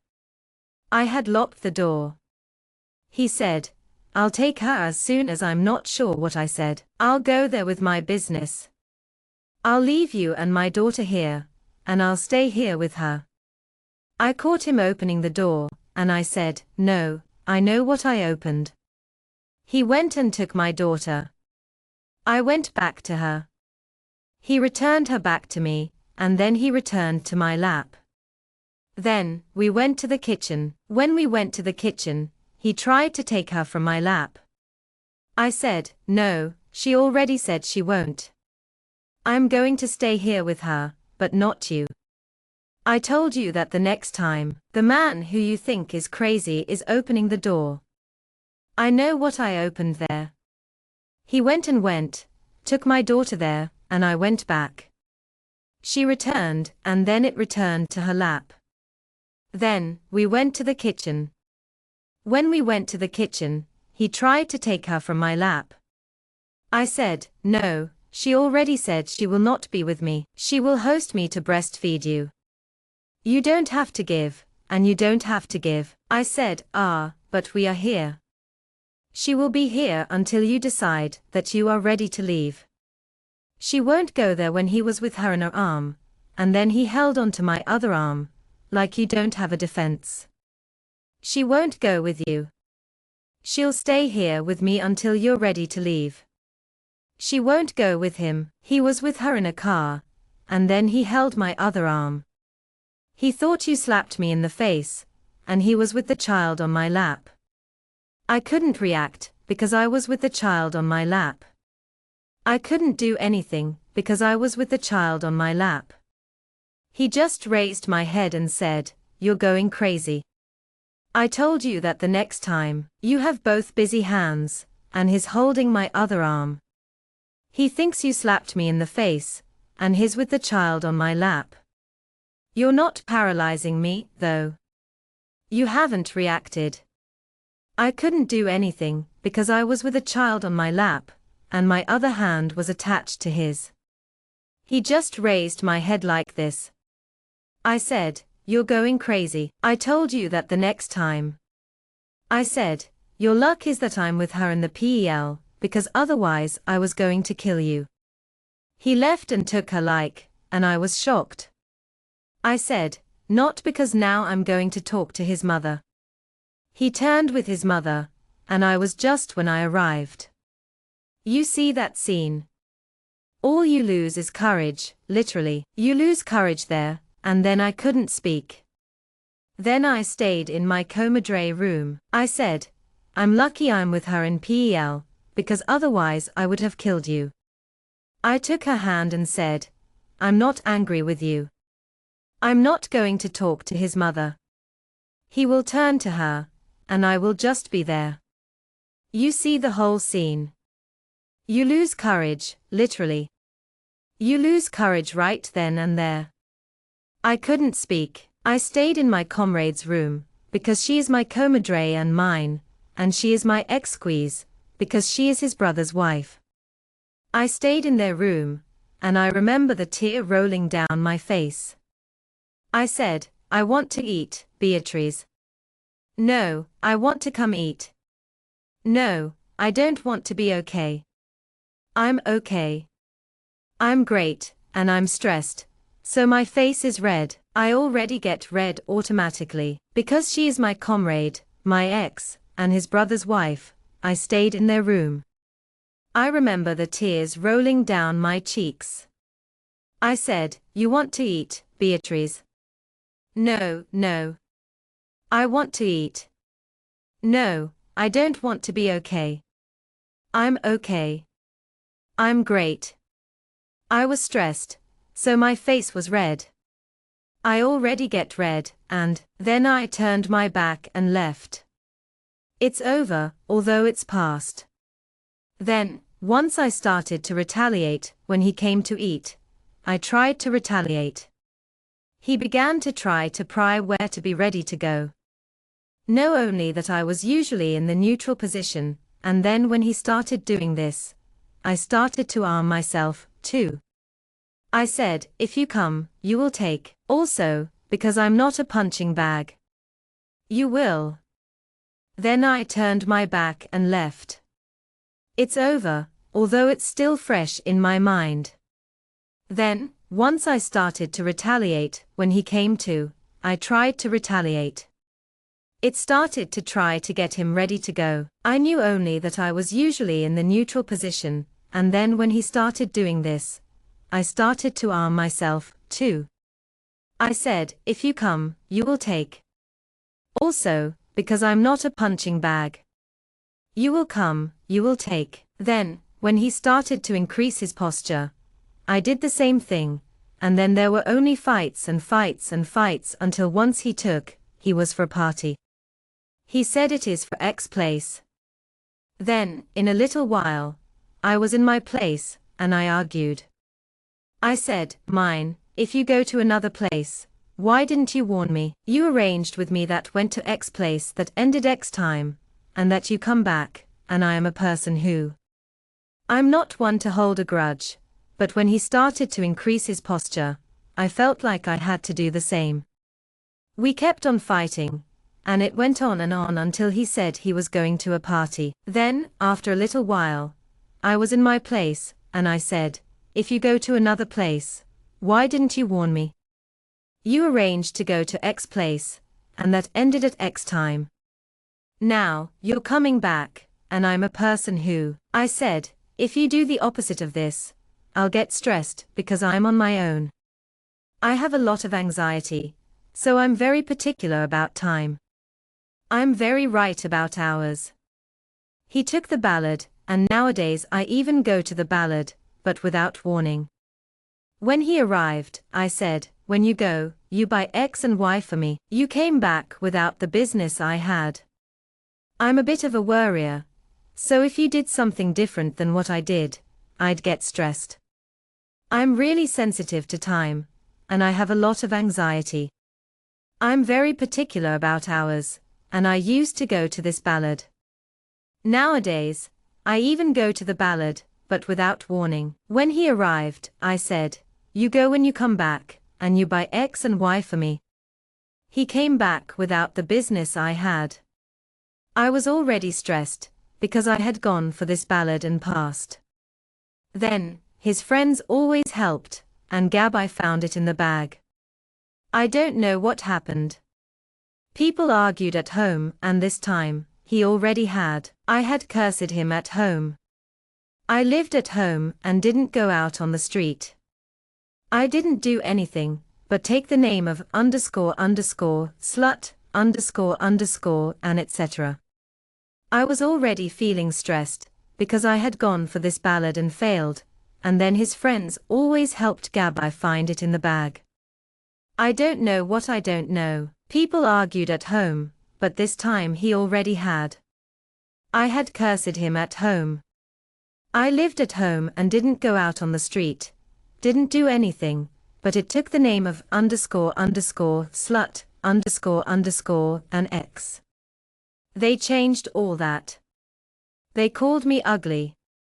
They said that only if I made a plastic, that if my belly fell over my groin, he wouldn't want me. I was fat during this time, knowing that I was like a trail, that I was already very uncomfortable with my body, because I always had a very defined body. Then, when my pregnancy came, I gained a lot because I had stretched a lot.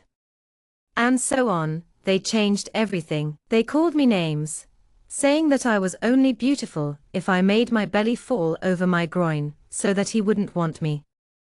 I was fat during this time, even though I was already very uncomfortable with my body, because I always had a very defined body. Then, when I was pregnant, I gained a lot.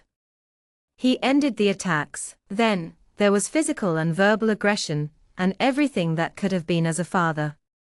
He was extremely distant. Today, I saw the situation, and I was incredulous. I couldn't have a reaction.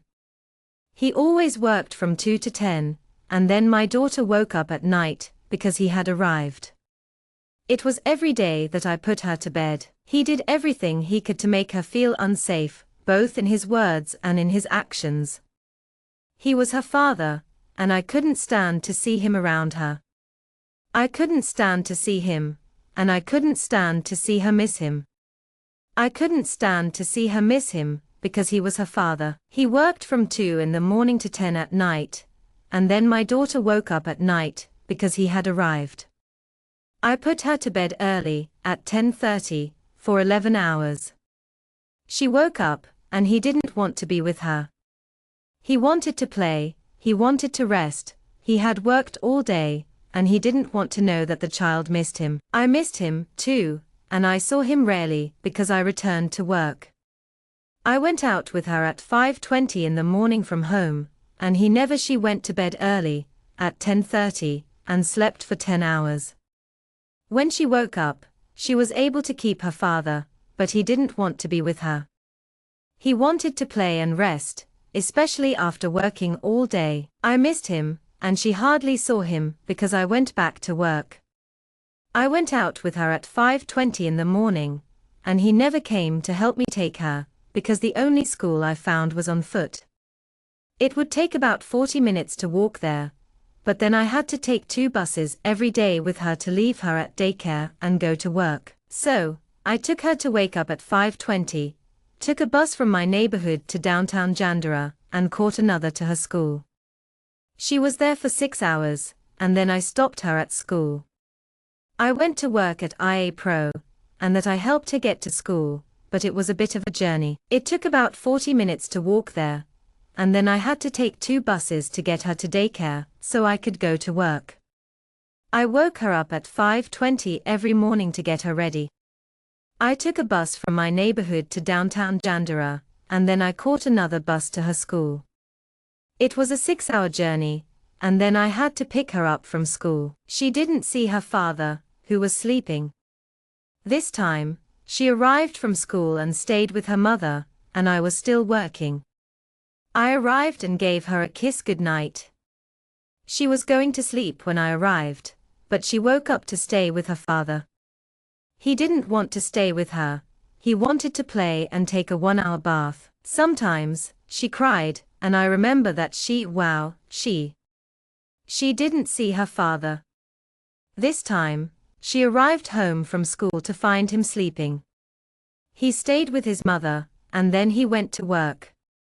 She passed her routine at night, and she was going to sleep when he arrived. He woke up at the time she wanted to stay with her father, but he didn't want to. He wanted to play and take a 1-hour bath. Sometimes, she cried because she wanted her father. I remember that she cried, crying because she wanted her father. I did everything. I gave birthdays, played, drew, and did everything I could think of. This girl just wanted to go to the computer, because it was his, and he was a gamer. He had several lights, all lit. Then, she was curious about a baby, so she kept pressing the keys. He got angry because he couldn't play with her. He said, "Don't take this girl who doesn't know what I want." She cried and cried because she wanted her dad. I felt the same way. I did everything for her birthday, played games, and drew pictures, but nothing made her happy. This girl just wanted to go to the computer, because it was his gaming station. He had several lights on, and she was curious about the baby, so she kept pressing the keys, but he didn't. I could play, but he got angry, because he didn't know what to do with a girl who didn't know what she wanted. I worked all day, but I didn't know what. And it was always like this every day, for a year and more. It was when he left the house that we had been going there for a while. I had left home to live with my father's house. In the last fight that we had, he left for a place that I ended up going to. I was so busy working all day that I didn't even know what was going on. And this was the norm for a whole year, until she turned 1. A year and a bit later, he left the house. We had been going through a rough patch for a while, and I ended up moving back to my dad's place. During our last fight, he left for a new place, and I decided to follow him. I caught up with my daughter, gathered my things, and went back to my dad's house. When you become independent, you might feel a bit overwhelmed when you return to your parents. My dad has his own family and kids, and they welcomed me with open arms. But there was a lot of emotional baggage from our past, and it took some time to process. I felt so much, and it was overwhelming. I decided to leave, and I caught my daughter. I gathered my things and went to my father's house. I thought that after achieving independence, I would return to my parents' home, and I would be able to process everything. But my father had his family, his children, and my golf. They welcomed me with open arms, but he couldn't be there. That day, we had a lot of unresolved issues, and it was one of the ugliest moments. I didn't know that there was one worse. But I was already all in. Since he came to face me, we ended up hurting each other. I apologized, and he forgave me. I'm sorry for everything you're feeling guilty about. You start to apologize and defend yourself, and then you don't know what to do. I decided to leave. I was there for 3 days. One day, I went on. I had no idea that things would get so tough. I was already struggling when he came to confront me, and then we ended up hurting each other. I apologized, but I was still feeling guilty. I felt like I was responsible for everything, and I kept apologizing and defending myself. I didn't know what to do. I decided to leave for a few days, and on the same day, my father took me to get my things. We put everything into his car, and I remember crying on the way. Jandira, even Capão Redondo doesn't sound familiar to me. I couldn't understand what was going on. You did so much to have to give up everything. This was a weight that I had to bear, because I didn't want to do it, because on that same day, my father took me to get my things. We gathered everything and put it in his car. I remember being so sad. I was crying in Jandira. Even Capão Redondo didn't sound the way my father lived, because I didn't understand. You did so much to have to give everything up for nothing. This was a weight that I had to bear, because I didn't want to be like my mother. Everyone in my family was like this. This is not what you can be equal to your mother, and have a collection of your family. I couldn't be equal to my mother because my mother did it. I was very afraid, and then I saw my mother coming back home with a baby. I saw my mother full, and then I spent 3 days in my father's house. I said, I didn't want to be like my mother, because everyone in my family was. I thought, no way can I be like my mother and have a collection of my own. I was full of fear and uncertainty, thinking, I can't be like my mother because she did it, she did that. Then, I saw my mother with a baby. I spent 3 days at my father's house, and I said, no, but I have to go back to mine. I want my home. I got caught. I called an Uber. I put all my things in the Uber. I wanted to carry them there. I said, no, boy, I need to go back to my house. I got there, and he was sleeping. It was the first time I found that my home was so impeccable. He did everything. He cleared the whole house. I was just like, they have some smells of things that I don't like. So I have to go back to my place, but I'm not worried about getting caught. I called an Uber and put everything I needed to take with me in the car. I told the driver, no, I need to go back to my house. I got there, and he was sleeping. This is the first time I've found that my home is so clean. Everything was tidy, and I was like, this is great, but I need to go back to my house. I said, people, this house is all tidy, and that's happening. The funniest thing is that when I tried to leave the house tidy, people would say, you're a child. You have 2 options. You can either pack 100% of your stuff, or take care of 100% of the child. Both of these options are incompatible with a baby until the child. I pointed out that the house was always tidy, and that was the most funny thing. When I tried to leave the house tidy, people would say, you have 2 options. Either you will pack 100% of your things, or you will take care of 100% of the child. Both of these functions are incompatible with a baby until the child grows up and has a certain maturity to help with something. Forget about you. Get ready here, and she messes up in 5 seconds. Then I took it. He opened the door and went upstairs. I stayed and said, I will not leave my house. You came back to my house, we spent time together. We reconciled there on the nephew's birthday of my comadre. At this party, I lost my cell phone.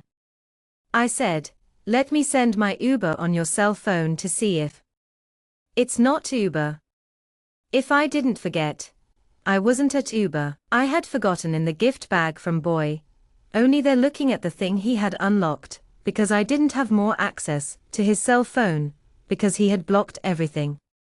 I saw a call from him to her current girlfriend, his former lover, because it was 3 years ago, and now the two are dating. His mother says that they were just friends, and I said, I said, good friendship. These people's friendship was very important to me. Then they took 12 minutes of connection, and I was very stressed, because it was during service hours. When I called to say anything, it was kind of too long. He also started blocking me from his workplace, because of how he worked in the market. Anytime you would go there, he would go there. I went there during my full pregnancy, when my daughter was born. He started to find it bad that I went. I really didn't want it, and we talked about it a lot. I was 2 times without him, and he arrived home extremely angry, because it wasn't for me at work. He didn't like his life being exposed, and I don't know why.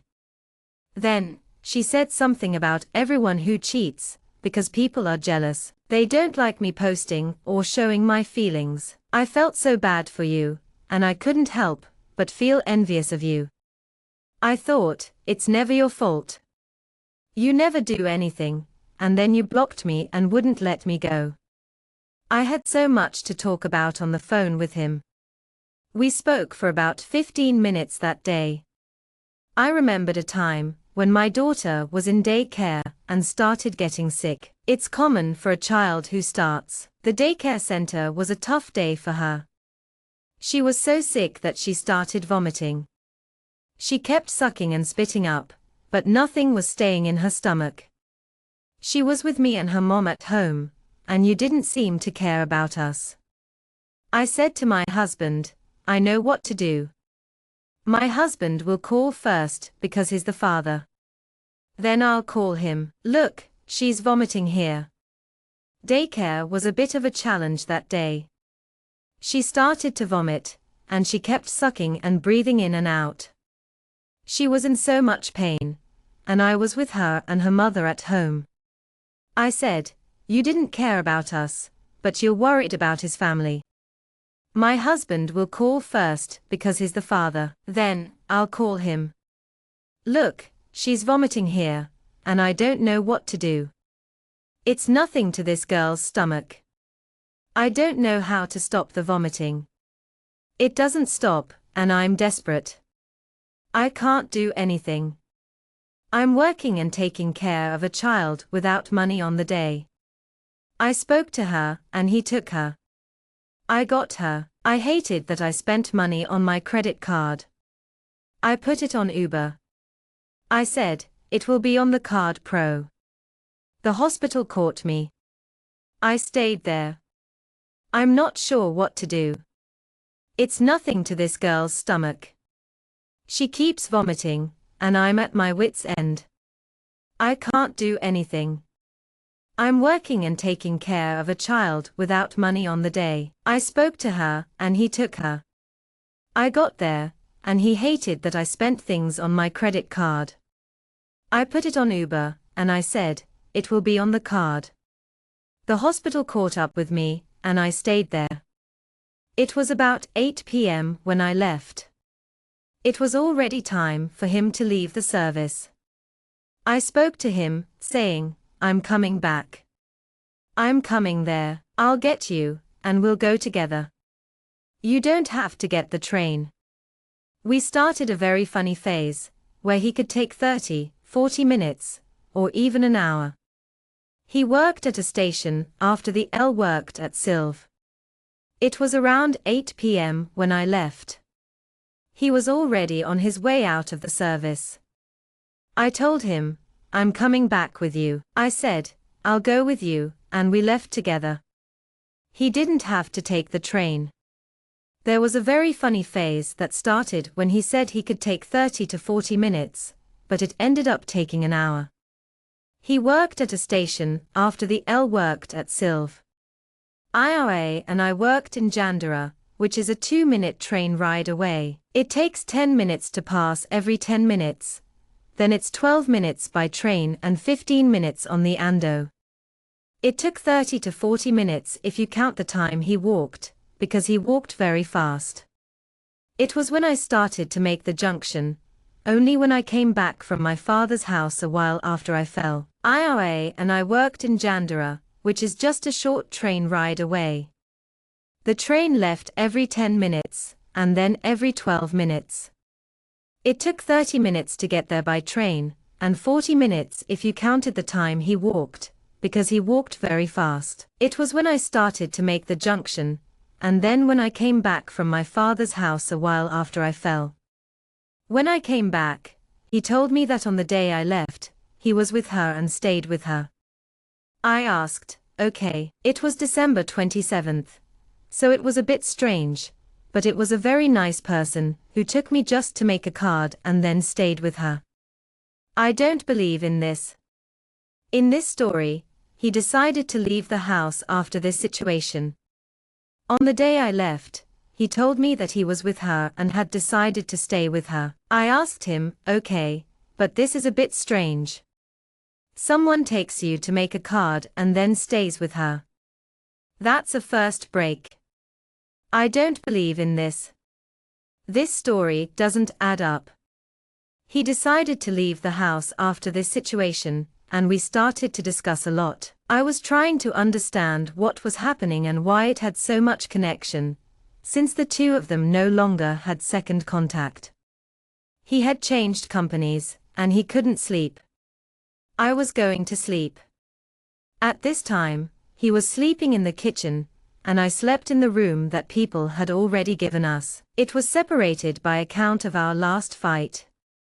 That was the worst of all, and it was right in front.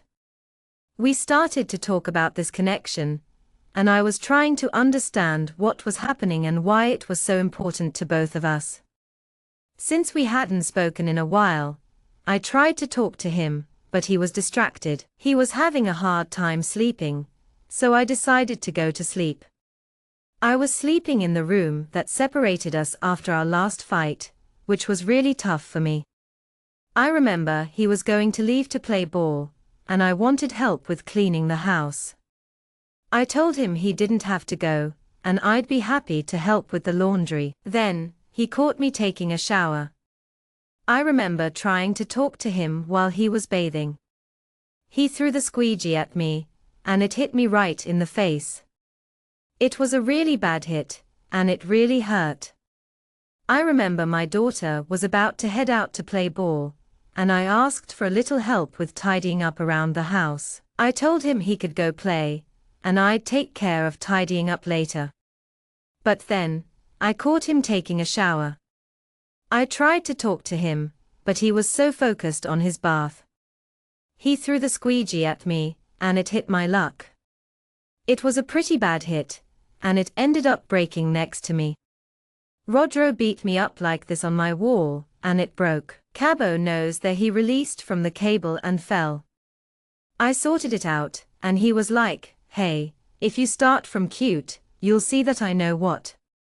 We just kept arguing until he came over. That was the worst of the aggressions that I remember. I was in the kitchen at the time. The clearest part was that he pulled me out and grabbed me by the hair. Then, he dragged me to my room, and I put it on my wall and it broke. Cabo knows there. He released from the cable and fell there. I sorted it out. He said, if you start from cute, you will see that I know what. We continued arguing until he came. He was the worst of the aggressions, of all that I remember. I was in the kitchen, he was the clearest part, pulling me out and catching me by the hair. Then, I fell on my bedroom floor. He dragged me to my room and he laid me down on my bed, and my daughter was lying on the side. I felt like I was trapped, like I couldn't get out. I tried to reason with him, but he held me down. I remember him slapping my face. All I could do was look at my daughter and cry. I looked at her and cried. He caught me looking at her and turned my face away. He didn't want me to see her. We argued and discussed, and he got angry. He punched me in the face, Neffy. Then he caught me. In this moment, I looked at him and said, you have two options today. You can either kill me or leave. I looked at my daughter, and I cried. He caught me looking at her and turned my face away. We had a lively discussion, and he became agitated. He punched my Neffy, and then he was caught. During this time, I looked at him, and I said, you have two options today. You can either kill me or leave. I then tried to leave the house with my daughter indoors because I was going to call his mother, but he wouldn't let me. He locked himself in with her at home, so I called my neighbors. My neighbors called my former father-in-law, my former brother-in-law, who said that my ex-brother-in-law had become sick. Then the mother blamed me, saying, "You are the plague. You do this to our family since you entered our family." I tried to leave the house with my daughter indoors to call his mother, but he wouldn't let me. He locked himself in with her inside, so I called my neighbors. My neighbors called my ex-sister-in-law, who said my ex-sister-in-law was sick. Then the mother blamed me, saying, "You're the plague. You do this with our family since you entered our family." I've experienced worse situations in my family, and after that, he tried to get a hit on our daughter. Today, he still plays ISA, but is not the face of this today. You used the girl to hold me, and I don't know if I said I never used her to hold you. It was a reality, life was me, and she had no way of saying me. You don't put it on the equation, and I was in a really tough spot. I was trying to get a hit for our daughter, and it took a while. He's not the same person today, and has never been the same. I used to hold her to get to me, but I never used her to hold you. I was living my life, and she couldn't say anything. We weren't putting it into the equation, and the verbal aggressions continued. I said I was __, and that I was the same type. My route was work, home. After that, I continued questioning him about this girl he was in contact with. I had no more contact with her, and he didn't want to talk. I didn't want to talk when he got up from where he was lying on the cushion and went to his mother's house. This was on June 30th. We were having a friendly chat, and I mentioned that I was __, and the same type. I told him that I was working my route, going home, and then I started asking him about this girl he was talking to. I asked him about it, because I hadn't heard from him in a while. He didn't want to talk, so I didn't want to talk either. He got up from where he was lying down on the cushion, and went to his mother's house. This was on June 30th, and he didn't return. He decided not to go back, and a few days later, he said he really wouldn't come back, just that he had broken my refrigerator when he tried to defrost it. He managed to pierce the gas from the fridge, which broke my daughter's 2-year-old refrigerator. All my groceries spoiled, and then I cried. He didn't return, but he made it clear that he wasn't coming back. The days passed, and he said he wouldn't be back. He had broken my refrigerator when he tried to defrost it, and the gas had leaked. My daughter, who was 2 years old at the time, was the owner of my refrigerator. Everything in it spoiled, and I felt so sad. I was determined to reach my sales goal at work, so I could buy a new refrigerator. I had to work during the week, and I was worried about how I would pay for it. My mother said, "How are you going to buy a refrigerator if you have no name?" At the time, I had dressed myself in a way that made me feel like I was in a separation. I saw myself in that state. I literally had on pants, jeans, and no shoes. I had on a pair of boots with high heels. I didn't have tennis shoes, but thanks to God and my daughter, I always kept her very well. She always had everything she needed. I had on sneakers, but I didn't have anything. I saw myself like this in the separation. At the time, I had no clothes, no shoes, and only the clothes I was wearing. I had no job, no home, and no car. I had a pair of high-heeled boots, but I didn't have tennis shoes. My daughter always had everything she needed, and I always kept my daughter very well. She had a pair of sneakers, but I didn't have anything. I saw myself as having nothing. I looked at my wardrobe, because I shared it with my daughter. It was full, and she had a lot of clothes. I saw that I didn't have anything. I asked God from heaven why this was happening, and what I did so wrong. I couldn't understand why so much stuff had passed there. I tried to come back for 7 months. I was trying to save my wedding, because in the Bible, weddings are forever. I knew it would be difficult, but I couldn't do this with my family. I knew I would destroy my home. Some people who knew the story a little deeper spoke no. You have that separating you, and you can no longer stay. But at the same time, there were so many people outside who also believed that no one marries separately or lives in a house. All this to have an aggression nobody house. I was determined to save my wedding, as I felt it was a special moment that should last forever. But I couldn't do it with my family. I knew it would destroy my home. Some people who knew the story a little deeper spoke no. You have that separating you, and you can no longer stay. But at the same time, there were so many people who also believed that no one marries separately, or no one goes to a house to be alone. All this to have an aggression nobody house. We stayed and went, passing time by passing time, until March 30th of that year. I remember it was Easter. I had argued with him, because I wanted to buy something for her. I said, look, I'm going to buy X Easter thing for her, and I will buy Y. I was going to buy it at the show. Then I wanted to buy the backpack, and I wanted the slipper. He bought a teddy from Harry Potter. I was the one who was verbally attacked, but from time to time, we stayed and went, passing the time as it passed.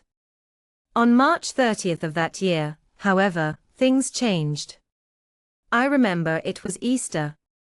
I had argued with him, because I wanted to buy X for her and Y for me. I was going to buy it at the show, but then I wanted to buy the backpack, and I wanted the slipper he bought. My daughter doesn't even use it. Then, on that day, we stayed the last time. I felt so dirty that I got home. You know those vegetable buffet you scrub, rub, rubbing. I rubbed so much that I was disgusted with myself. I think that was the end of everything. Then I arrived home and prayed, saying, God, I don't want to take this feeling out of me. I want this more in My daughter doesn't even use it, and that day, we stayed the last time. I felt so dirty that I got home and felt disgusted with myself. I think that was the last straw. I prayed and said, God, I don't want this feeling in my life. I want to feel more. I cried, and then I waited for my daughter to arrive. The other day, it was like it had not literally existed.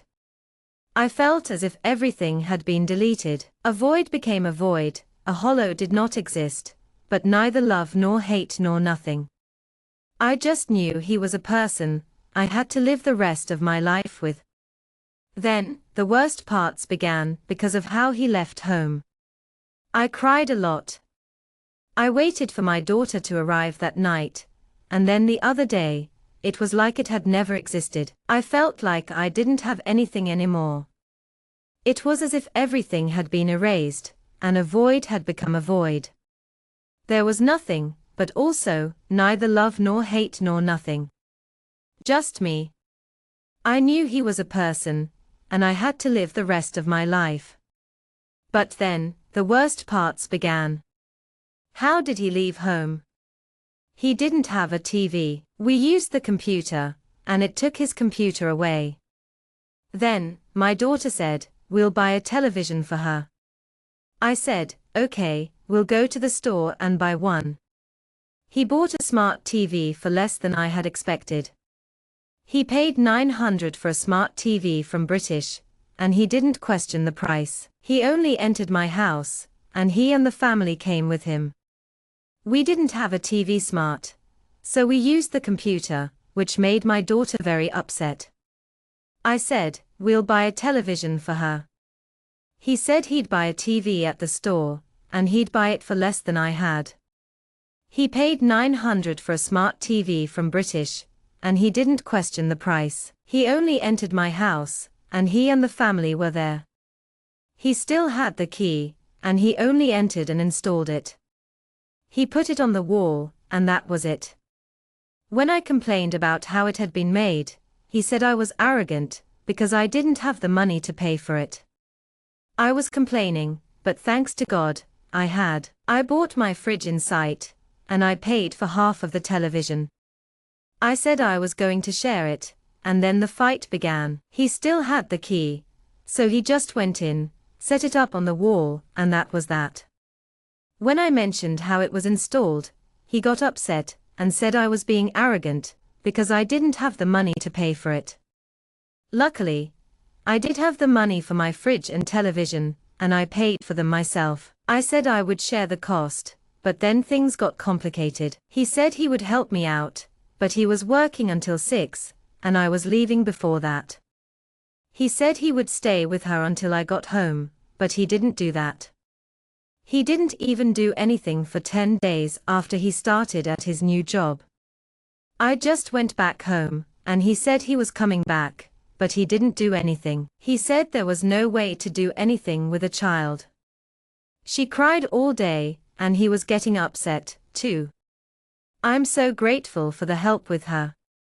I work until 6, and he was here before, so it worked out perfectly. He'd stay with her until I got there, and then he'd be inside the house. He was still about 10 days away from starting at his new job, and he didn't do anything. I left home the same way I arrived, and I came back home with the same excuse.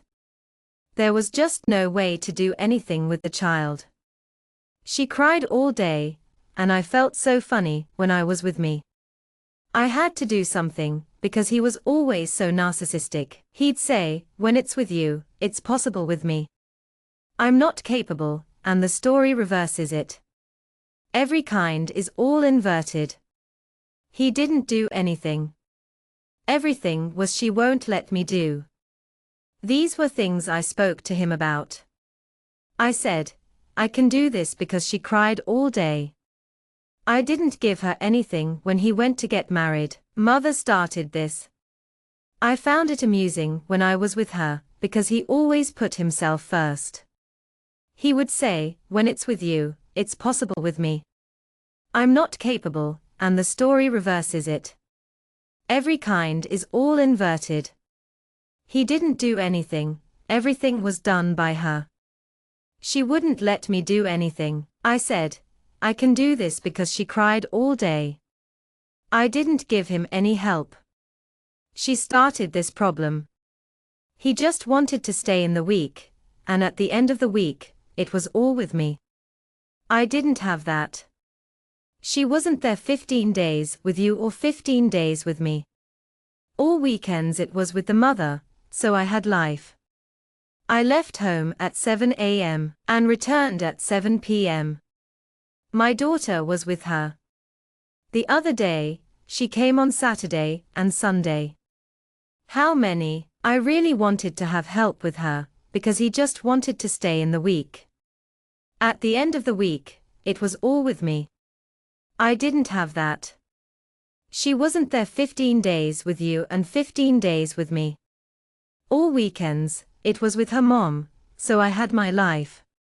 I left home at 7 a.m. and returned at 7 p.m. My daughter was with her. The other day, she came on Saturday and Sunday. How many times have I asked him to stay with her so I can do something? He said, no, I have to carry it several times. I have to do something. He started talking about my weight every time, because I am very easy. I'm warm, and then every time I arrive to get her, you come a little more panting, because you come a little faster, or you come sweaty. There he is. Ah, salad is good, eh? Don't forget the gym. There were times when I asked him to stay with her so I could do something. He said, no, I have to carry it. I came to do something, and he started talking about my weight. I'm very easygoing, and I'm warm. So, every time I arrived to get her, I came a little more panting, because I came a little faster, or I came sweaty. He said, salad is good, eh? Don't forget the gym. He told the same jokes as he did during our wedding, as the same jokes as he did during the wedding, getting fatter.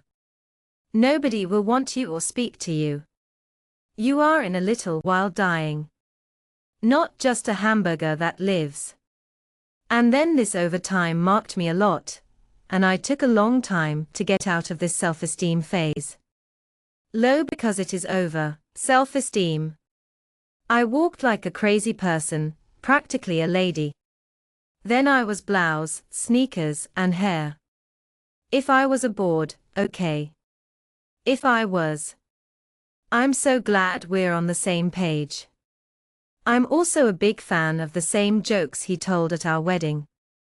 I'm sure you know how it is when you're dying of hunger. You don't want anyone to speak to you, and you're not even alive.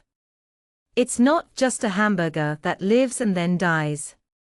This whole thing really marked me, and I took a long time to get out of that low self-esteem phase. I walked like a crazy person, practically a lady, and wore a blouse, sneakers, and hair. I was okay with it. I also learned to let it go, although I did have some borders from my psychologist and my friends who had lash designs. That ended my race every time. Basically, I paid for the eyelashes not to have them because I was tearing everything out. So, I just cried at this stage. My daughter had 2 years in, and I remember her coming to my mother, crying, and cleaning the tears. Then, she collapsed, and I tried. I'm doing really well, and I'm so grateful for that. I've learned to let go, and I'm so thankful for my psychologist and friends who helped me. I used to cry every time I got my eyelashes, because I was so scared of the pain. My daughter was 2 years old at the time, and I remember her coming to me in tears. I tried to hide her tears, and I remember feeling so anxious. I had a lot of anxiety crises alone, but I remember recording one of them. I had to delete the videos because it made me feel like I was being watched, and it was hard to focus on helping someone when I was in the middle of a panic attack. I've had so many anxiety crises recently, and it's been really tough. I remember one time, when I was having a crisis, and he recorded me. I had to delete the videos, because he was recording me during a crisis. He'd start recording me, and then he'd show me the crazy in me. It's been a few months since the last time I did that, and I decided to beat the hammer. I asked God to take today, and I'm doing really well. It took a long time, even more than I expected, to get my self-esteem back and see myself as a woman again. I had a lot of people who were essential in this phase, and I'm so grateful for them. They helped me see myself anew, as Beatrice, who I truly am. I'm so grateful for the journey I've been on, and I'm excited to share all the lessons I've learned.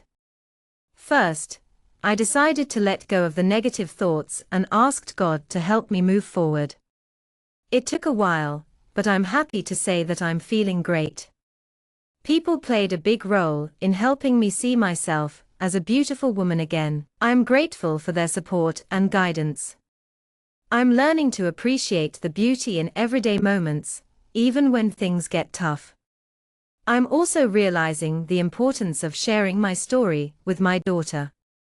I have an orchid that I'm not sure of the name, but it's a rare beauty. It might not be the prettiest, but it's a unique bloom. I saw a documentary about it once, and it sparked my interest. I'm so glad I can see beauty in even the most challenging situations. I'm grateful that I can share these stories with my daughter. I have an orchid that I don't know the name of, but it's incredibly beautiful. It's not the prettiest, but it's one of the rarest orchids in the world. I saw a documentary about it once, and it was so inspiring. It said that the orchid grows in the middle of a field, because it's not an L-shaped plant, but a butterfly. I'm so glad to have this symbol of transformation in my life. It helps me see the good in all the challenges I've faced. Then she said she grows in the middle of the earth, because she is ugly and grows in places unfavorable to it, because it is not an L. I speak today of one of my favorite symbols, the orchid and a butterfly, because today I see myself as a symbol of transformation. I can take the good and see the beauty in the world, even though it is ugly and dark. I still have a lot to travel.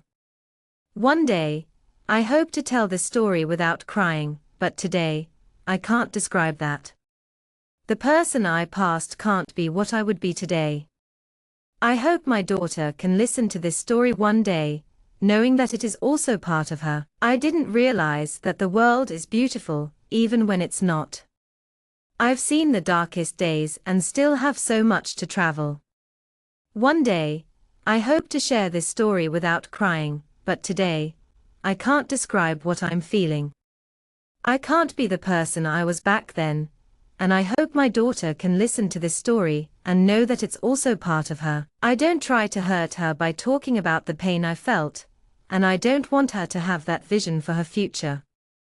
If she ever has questions, I'll be there to answer them. I want her to know that everything that happens in this life has a purpose, whether it's today or tomorrow, or even in the future. One day, she'll understand the reason why it happened. I'm grateful that she doesn't feel the pain, and I don't try to share the pain I experienced with her father. I hope that she won't have this vision in the future.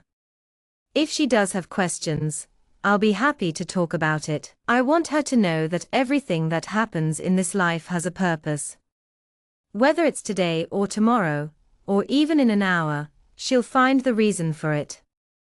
Today, I believe that going through all that I went through has made me even more resilient, strong, and a little more warrior. Sometimes, I get hurt by things that are still happening, because I'm still in the process of adapting to him. Even though he's dating someone now, he still threw a bucket of water over the person I was.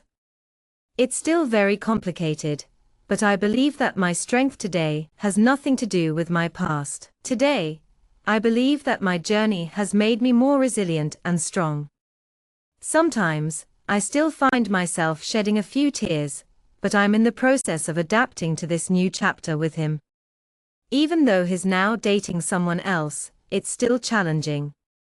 But I believe that my strength today is a testament to the journey I've been on. Beatrice, I'm sharing this video with everyone. If you'd like to share your story on our channel and help other women navigate relationships, please fill out the form in the video description. Next, we have the story of Karina, who faced a significant financial setback from her husband in Portugal. Don't forget to subscribe to our channel and click the bell icon on YouTube to receive notifications of new videos.